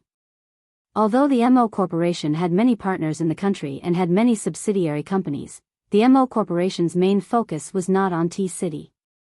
Furthermore, they did not have much contact with the education industry. Why would they suddenly invest so much money to rebuild T University's library? Although this would bring about many profitable paths for the education industry, with the Mo Corporation's solid strength and the Mo family's foundation, the education industry in the country could not compare to the Mo Corporation's original investment prospects. Why would they suddenly involve themselves in this area? Bai Wei was still in a daze when she suddenly heard a pang sound from the dormitory door. She turned to see that for some reason, Jean Wan had suddenly walked out with quick steps. "Jean Wan? Bai Wei thought that something had happened and rushed to open the door to look outside. She saw that Jean Wan was walking quickly without turning back, as though she had something urgent to attend to. Feng Ling's expression was calm and indifferent as she walked out. She calmly said, "I'll go take a look." Jean Wan walked out of the dormitory and headed straight for the school building. Those few words kept repeating in her mind. CEO-MO. Usually, whenever there were meetings or important matters, they would be held at the top floor of the school building. Jean Wan's footsteps were fast. Even Feng Ling took a long time to catch up to her. The school building had over 10 floors. The elevator at the end of the corridor did not allow students to use it without permission. Jean Wan took the stairs step by step and finally reached the top floor. She turned to see that the lights in the principal's conference room were indeed lit. "You're T University students? Who allowed you to come to the school's office? Don't you know that students are forbidden from entering this floor?" T University's dean walked out from the office by the side. When he saw Jean Wan and Feng Ling, he immediately furrowed his brows and reprimanded them in dissatisfaction. However, Jean Wan's gaze was directed toward the principal's conference room. "What are you looking at? Why aren't you going down?" the dean urged with a cold expression. The door to the conference room was tightly shut. Only the light from inside could be seen. "May I ask when the meeting inside will end?" Although the dean's attitude was not good, Jean Wan still tried her best to ask politely.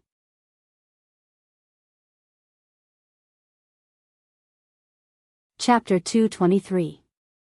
Coincidentally, at this moment, Professor Lin came out of the conference room. The moment he saw Jean Wan, he was surprised. "Jean Wan? Why are you here?" Jean Wan looked back and saw Professor Lin hurriedly coming towards her. "Just in time. I was planning to go back to my office to get the materials for the business management and business management courses. The school leaders and investors are going to inspect our department. Help me get them. The materials are all on my desk. Go through them carefully and send them directly to the conference room after you get them." Professor Lin was very confident in Jean Wan. After instructing her, he rushed back to the conference room. Jean Wan only hesitated for a second before turning to head down the stairs. Feng Ling was a temporary transfer student, and her mind was not focused on business management. She did not know much about the materials Professor Lin needed. Jean Wan searched the office alone for about 10 minutes. After arranging all the materials Professor Lin needed, she placed them into a folder and brought them to the top floor of the school building. Seeing that she had really brought them over and that Professor Lin had personally instructed Jean Wan to bring the materials in, the dean did not stop her. He stepped forward to open the conference room door. Before Jean Wan entered, he warned, "Don't speak carelessly in there. It's rare for the school leaders to gather together, as well as the library's investors. Remember, don't speak carelessly." Jean Wan, "I understand. Thank you." After entering, the voices of the school leaders could be heard in the conference room. The moment Jean Wan entered, she saw the man seated at the head of the conference table. Today, the man was not wearing a suit. He wore a simple shirt and black pants. His 1.88-meter tall figure was extremely eye-catching as he sat there quietly. His aura was quiet and reserved, and he appeared distant. In terms of looks, figure, and even the calm and indifferent aura he exuded, even the school leaders and principals present, as well as those who were used to standing on high ground, were silently crushed by him. He was like a silent and disdainful person. That cold and slight smile clearly hid a clear alienation and indifference. Jean Wan looked at this man whom she had always been familiar with, but at this moment, he suddenly seemed like a stranger. Her heart was instantly stung by bees. She was too used to Mo Jingshan's doting and giving in to her. This Mo Jingshan, who caused her to feel distant, really did seem a little unfamiliar. "President Mo, this is the scope of our T University's cooperation with various major educational institutions in the country in recent years. This includes the education industry, the school leaders were standing in front of a huge screen and pointing at a PowerPoint presentation, detailing the various indicators of T University. The school leaders, who were used to domineering in front of the students, were now looking at the man sitting at the head of the conference table with sparkling eyes. Not only did T University's century-old library need to be rebuilt, but there were also various areas and channels related to the education industry that they hoped would be seen by local businessmen. Right now, they really wanted to seize the opportunity to cooperate with the MO Corporation in the education industry, so they had to use all their means to attract the attention of investors. The ongoing meeting did not stop because of Jean Wan's appearance. The school leader only glanced at Jean Wan. When he saw Professor Lin stand up and signal for Jean Wan to come over, he understood her intentions. The meeting continued without a pause. Jean Wan, come here. Professor Lin was a special professor at T University. He sat in the middle of the left side of the conference table, about 7 to 8 meters away from the head of the conference table. He beckoned Jean Wan over. Jean Wan brought the materials in her hands to Professor Lin. When she handed the folder to him, Professor Lin flipped through it and nodded in praise. He then turned back to look at her approvingly. Not bad. As expected, you're the most diligent in your studies. You brought all of my materials here without missing a single page. If it were someone else, who knows how many pages they would have missed. Jean Wan felt that her mission was over. She used her gaze to ask the professor if she should leave now. Professor Lin did not reply. At this moment, the school leader happened to be speaking to him. He turned his head and entered the meeting state, not saying whether Jean Wan should leave or not. Jean Wan stood behind the professor. She raised her eyes and looked toward the head of the conference table. Ever since she entered, Mo Jingshan had only glanced at her once. It was a very ordinary glance, and he had not shifted his gaze toward her since. When she glanced toward him again, she saw that Mo Jingshan was currently reading a T University file that the school leader had eagerly handed to him. He was calmly flipping through it. His calm and indifferent attitude quickly made Jean Wan realize that his attention was not placed on her. This man was really cold, unlike Jean Wan. Although she appeared calm on the surface, her heart felt as though it had been scratched by a cat. It was painful, itchy, and stinging. Unfortunately, the person she was facing was a man who was much more skilled than her. As though sensing her gaze, Mo Jingshan only took a few glances before placing the file down. His indifferent gaze finally landed on her. The moment their eyes met, Jean Wan's footsteps, which were about to leave the conference room, paused. She was not very clear about Mo Corporation's plans for this year. Perhaps Mo Jingshan's appearance at T University and his involvement in the education industry was part of their company's original plan. He had not bothered with her for a month. It couldn't be that his sudden appearance here was because of her. Back then, she had indeed said something she should not have. Her distrust had crossed his bottom line. But it had been an entire month. What exactly had he been doing this entire month? After not seeing her for a month, this man's posture was really at ease. Professor Lin's student came in to deliver the documents. If you're done, then leave. Seeing that Jean Wan was still standing there, and that CEO Mo's attention seemed to be attracted by her, the principal suddenly spoke up, urging her to leave quickly. At this moment, Professor Lin also turned back to nod his thanks at Jean Wan, indicating with his eyes that she could leave first. Jean Wan silently nodded. From start to finish, she did not say a single word. She turned and walked out.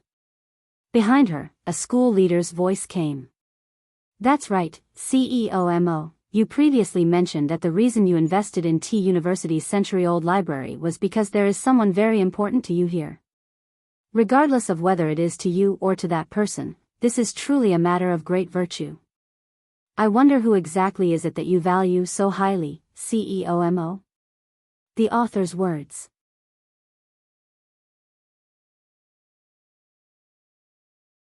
Chapter 224.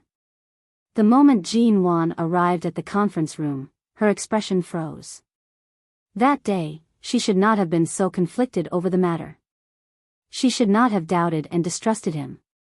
At that time, she really wanted to ask if she had left any traces on this blank piece of paper. Right now, could this be considered a form of indirect response? Was she very important? At the same time, Jean Wan felt a familiar gaze from behind her. She stood in the same spot. She knew that this was the principal's conference room and that there were many school leaders present. She calmed herself down and quickly walked out. Fong Ling had been waiting for her outside. When she saw Jean Wan come out, she immediately approached her. She used her gaze to ask if the person inside was Mr. Mo. Jean Wan only nodded her head and went downstairs. The sky had already darkened. T-City's lanterns had just been lit, and the streetlights on T-University's campus were somewhat far away. Jean Wan said that she wanted to be alone for a while. Fong Ling found a spot far away where she would not disturb her. She watched as Jean Wan paced back and forth on the field behind the campus. It was unknown what she was thinking about. About an hour later, the sky was getting darker and darker. Only the top floor of the teaching building was lit. Jean Wan suddenly noticed that the lights in the conference room on the top floor had been turned off. She abruptly walked in through the back door. She saw that several school leaders had just come down and that Professor Lin was behind her. She approached to ask, "Professor, has the meeting ended? It's already past 8. You haven't returned to the dormitory yet?" Professor Lin looked at her in shock. "The wind is very strong tonight. Go back and rest early. Don't catch a cold. Has everyone gone downstairs?" Jean Wan did not see Mo Jingshan's figure. "The investor has left. The school leaders and I extended the meeting by several minutes. Right now, the conference room is empty." "Why? Who are you looking for?" Professor Lin sized her up. "Your father and I are old acquaintances, but I've been too busy these past few years. I don't know much about your G family's matters. CEO Mo is also from High City. Could it be that you guys, he has already left?" Jean Wan furrowed her brows. She did not deny Professor Lin's guess. Her words could be considered as a silent admission. Professor Lin immediately glanced at her again. He recalled that Mo Jingshan had specifically asked to look at T-University's business management major. It seemed like it was not a coincidence, so it was because of Jean Wan. Professor Lin smiled. "He just left not long ago. If you want to chase after him now, he probably just left the school gate. There's a traffic jam outside the school gate now, so his car shouldn't have left yet." After saying that, Professor Lin left without going overboard. He had no right to ask about the matters of young people, but because of Jean Wan's existence, T-University was able to attract such a large investor. This was truly a great contribution from Jean Wan to T-University and the library. Jean Wan's reaction was to hesitate for 2 or 3 seconds before she suddenly turned and walked out. She ran all the way to the school gates and saw the cars parked outside. However, she did not know which one was Mo Jingshan's. He didn't drive his ghost to T-City. There was a subsidiary company of the Mo Corporation in T-City. He didn't know which company car or his spare car was.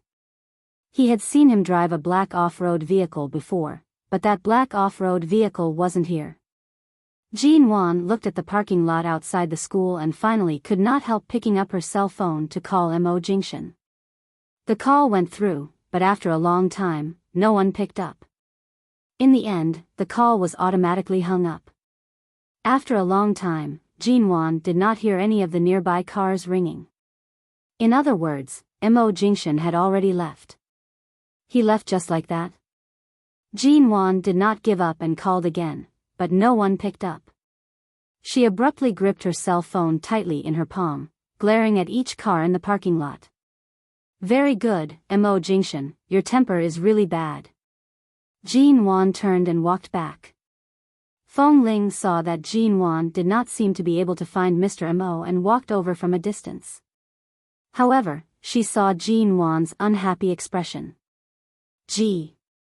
Feng Ling saw that there were no other students around and softly said, Mrs. Mo, are you sure the person who came today is Mr. Mo? Where is he? I don't know. Hearing Jean Wan's resentful tone, Feng Ling, by Wei went out alone tonight and met up with several friends she had interacted with in the workplace. When she returned, she was in a good mood and brought a few cans of beer with her. She knew that Jean Wan did not drink, so she originally planned to drink with her. However, for the first time ever, Jean Wan took 2 cans of beer from her bed. She sat down and began to drink, as though she was competing with the beer. What's wrong with her?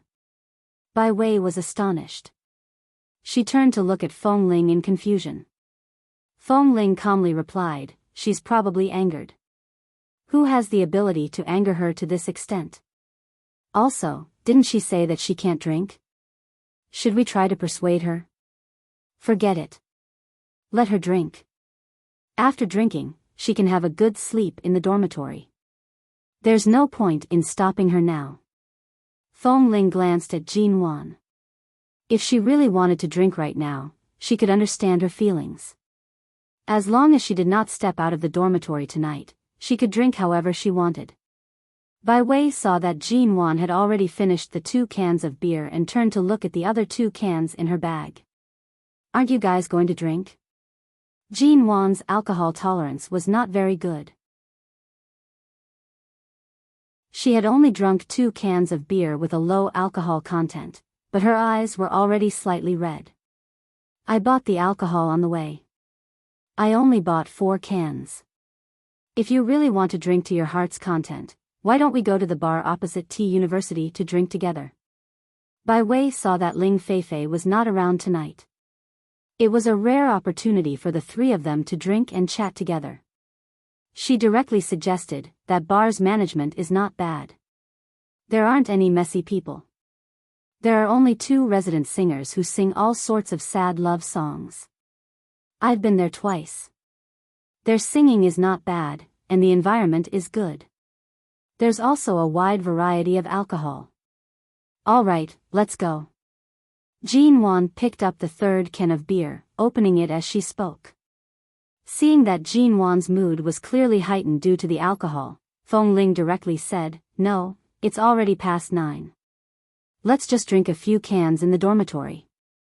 After drinking, we'll sleep. However, Jean Wan appeared as though she did not hear Feng Ling's words. She had already picked up her coat and put it on. She then sat by the bed to change her shoes. As she tied her shoelaces, she said, let's go, let's go. My treat. As she spoke, she glanced at Feng Ling, who clearly did not intend to let her go. Let's go together. You'll follow me. What are you afraid of? How could Feng Ling be afraid? If Jean Wan really wanted to go out, nothing would happen if she followed Jean Wan.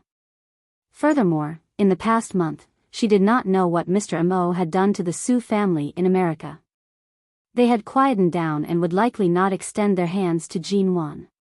What Feng Ling was worried about was not Jean Wan's safety, but that Jean Wan had already drunk alcohol. If Mr. Mo was nearby and did not leave, if Mr. Mo knew that Jean Wan had drunk alcohol.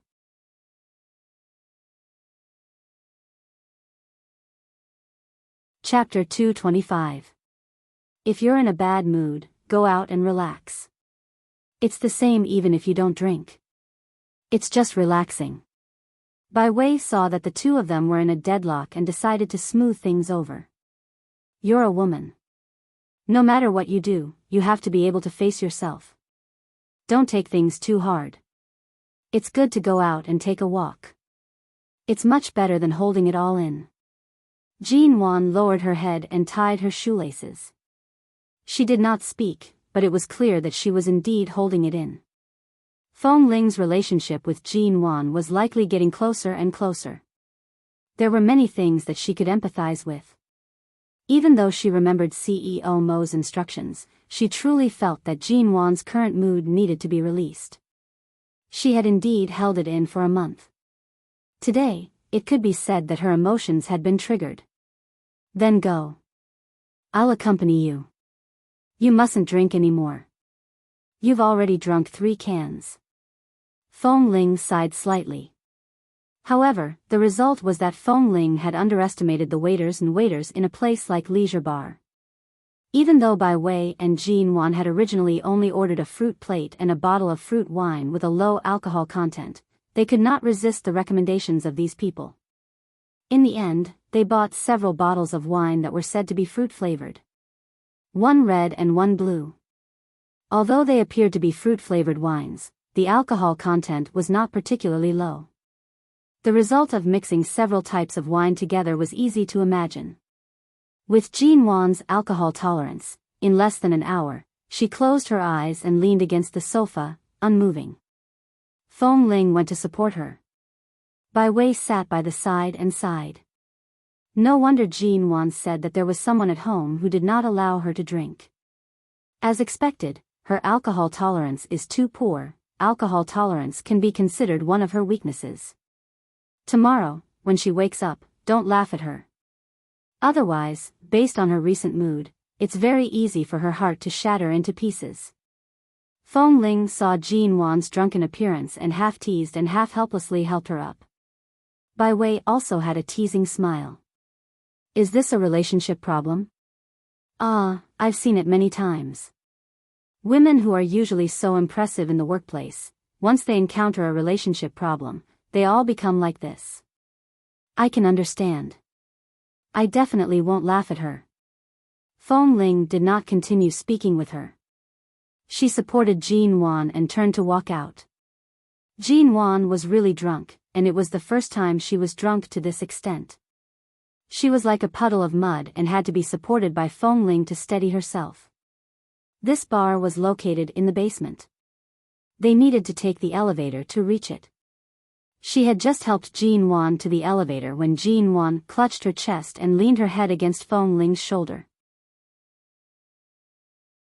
Her expression was distressed as she said, I've never seen a man with such a temper. Feng Ling, if he doesn't want to care about me anymore, then don't come to T-City. Feng Ling, he still ignores me after coming to T-City. I've already called him, but he won't pick up. He wasn't going to take it. He must have been sitting in one of the cars. Feng Ling, why don't we have a quarrel if you dare? You're giving me the cold shoulder. Do you really think that just because I always feel that I'm in the wrong, I'll soften my temper and cling to you? Did he think he was the Buddha?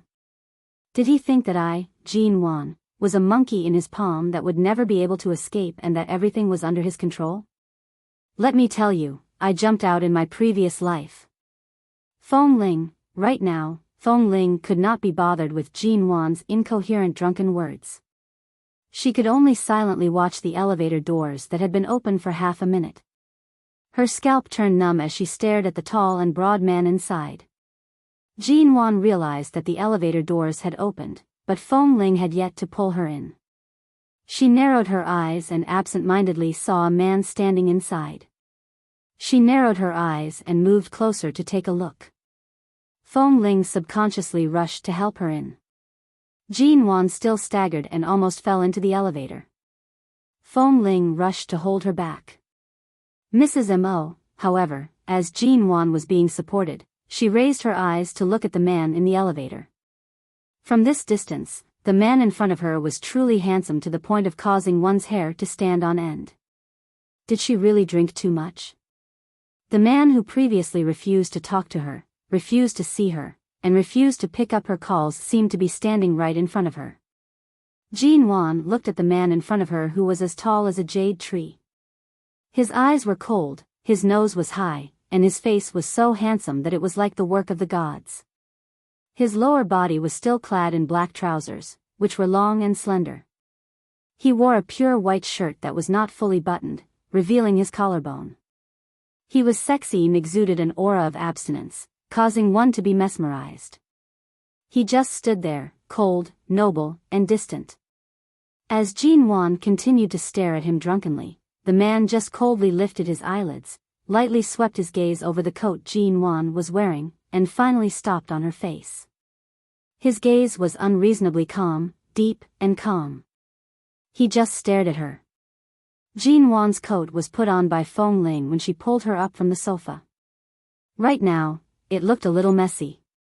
Her hair was also loose and tangled around her neck, making her skin look fairer and more delicate. Her cheeks were also much redder from the alcohol. Mr. Mo, Fong Ling supported Jean Wan with some awkwardness. She did not expect that after accompanying Jean Wan to indulge for the first time, she would be caught by Mo Jingshan. It seemed like Mo Jingshan had always been watching Jean Wan's every move. In this month, no matter where Jean Wan was or what she was doing, even if Fong Ling did not report it, he would still know. The man coldly stood in the elevator and did not speak. Mrs. Mo's feelings have been suppressed for a month. Today, you finally came, but your attitude dug out all the pain in her heart. About her drinking today, Fong Ling was explaining when Jean Wan suddenly turned to look at Fong Ling. She tilted her head and looked at her, saying unhappily, Fong Ling, why don't you pretend to be a man again? After I jump out of Mo Jingshan's palm, how about marrying you? Anyway, you're so handsome and skilled, why don't we make do with each other? Fong Ling, in an instant, Jean Wan was directly thrown into the arms of the man in the elevator by Fong Ling. Her feet were unsteady, and her nose bumped against the man's chest. She immediately frowned in pain and raised her hand to tug at the man's clothes. She grabbed the corner of his clothes with both hands and struggled to stand firm. Then she raised her hand to rub her nose and turned to look at Fong Ling. Fong Ling, why did you push me? Fong Ling looked at Jean Wan, who was now really drunk and unconscious, and her back tightened because of Mo Jingshan's displeased and cold eyes. She lowered her voice and said, Mrs. Mo, if you're drunk, quickly close your eyes and sleep. Don't talk.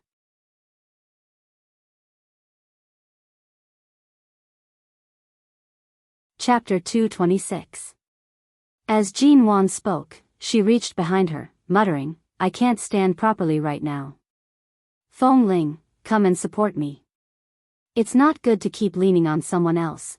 Jean Wan was so drunk that she could not be stopped. What did she mean by someone else? Right now, she was leaning on her husband, Mo Jingshan, but right now, she was seriously drunk. Her alcohol tolerance was poor to begin with, and she drank so much tonight. Jean Wan had most likely never drunk so much in her entire life. Fong Ling? Seeing that Fong Ling did not speak, Jean Wan could only prop herself up and turn around to pull her up. The moment she turned around, she could not stand properly. Her legs weakened, and she fell to the side, knocking into the man beside her. Almost at the same time, her waist was held down by the man's arm. In an instant, his breath entered Jean Wan's nose. It was a clear and clean scent that she was familiar with. She barely managed to hold on to his clothes. She lowered her head to look at his elegant white shirt and well-ironed trousers. She muttered, sorry. I drank too much. I couldn't stand properly. As she spoke, she tried to move away from his embrace. However, the man did not let go. His cold eyes stared at her. He watched her drunken little face and pressed her firmly into his embrace. Sir. I'm very sorry. Jean Wan thought that she had hurt him, and that was why he did not let go of her. She quickly apologized. After speaking, she turned to speak to Fong Ling. Fong Ling, did you not drink tonight? Let's head back to the dormitory. Why isn't Bai Wei with us? Did she fall asleep on the sofa? Fong Ling thought in her heart, you should worry about yourself first. Bai Wei isn't drunk. She'll be back in a while, Fong Ling replied to prevent Jean Wan from persistently asking. Jean Wan nodded. She did not notice when the elevator doors closed. When the elevator doors opened again, she saw that Fong Ling had suddenly turned around to leave. She actually had no intention of accompanying her back. Hey, where are you going? Before Jean Wan could follow him out, she lost her balance and was pulled back by the man behind her. The moment she bumped into his embrace, Jean Wan turned back with a confused expression. She subconsciously smiled at him. Thank you. As she spoke, she was about to push him away. She had to catch up with Fong Ling recently. Fong Ling had been inseparable from her. Something must have happened for her to suddenly leave alone in the middle of the night. She felt that she had to follow up to take a look. However, after struggling for a long time, she could not escape from his embrace. Jean Wan was about to speak when she abruptly heard the man's calm voice ring by her ears. "Stand firm." Jean Wan was startled and turned to look at him. However, before she could see clearly, the man brought her out of the elevator. Jean Wan was slightly dazed. She wanted to struggle but could not. She could only think that this person was too similar to Mo Jingshan. The night breeze outside the bar was slightly chilly. Jean Wan was brought into the car by the man. Her head leaned against the car window weakly. The car door was already locked. She struggled futilely against the window, muttering softly, "I'm telling you, kidnapping is against the law. Hurry and let me out of the car, or else my phone ling won't let you off." The man did not speak and had already started the car. Jean Wan's eyes were half closed. Her head hurt and she wanted to sleep. However, she was afraid that she would be kidnapped again. She tried her best to maintain a sliver of consciousness to pay attention to the environment outside the car. However, her vision was blurry and she could not see anything clearly. It was only when the car stopped at the condominium near T University that she looked out in astonishment. Right now, even the human traffickers knew so much about her. He even knew where the condominium she rarely stayed in was. "I want to return to the dormitory. I don't want to return here." Jean Wan furrowed her brows. Her hand slammed hard against the car window. "I don't want to return here. I don't want to." However, the car door had already opened. The man unbuckled her seatbelt and lowered his eyes to look at her. His voice was low and cold. "If you don't want to return here, where do you want to go? In any case, I'm not going back here." The moment Jean Wan thought back to the luggage she saw when she returned that day, her heart was filled with anger. "You want me to bring you back to the dormitory? I'll go back to the dormitory myself. It's not up to you. Get out." Jean Wan was about to say no when the man had already gotten out of the car and walked around the car.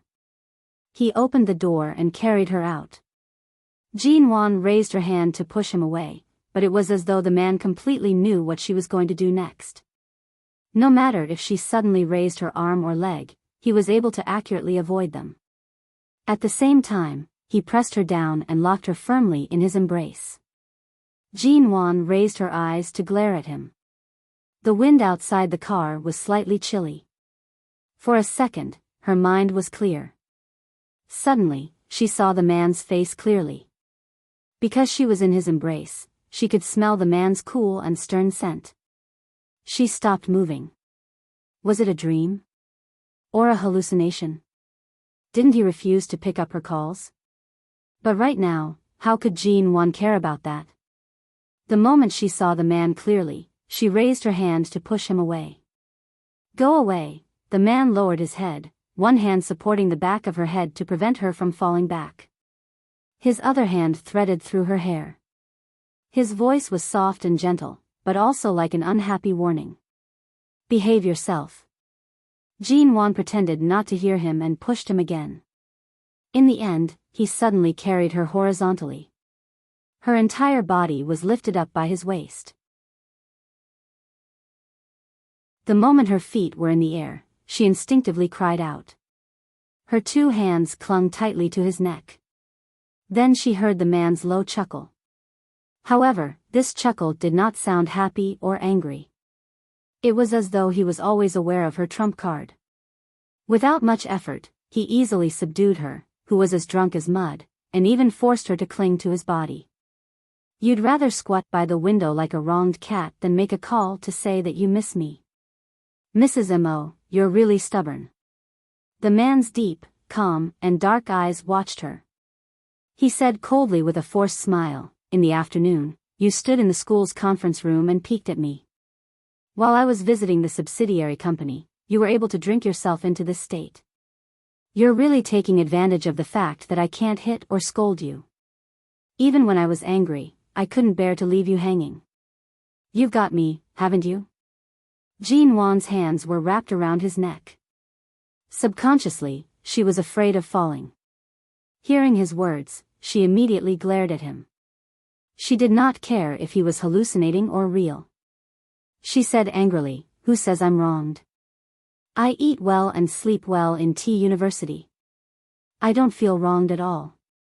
The night was cold and windy. Mo Jingshan did not say anything more to the stubborn, drunken little woman in his arms. He directly carried her into the condo. You're tuning into the Romantic Tales YouTube channel. Don't forget to subscribe and join us on this journey to catch the most captivating stories.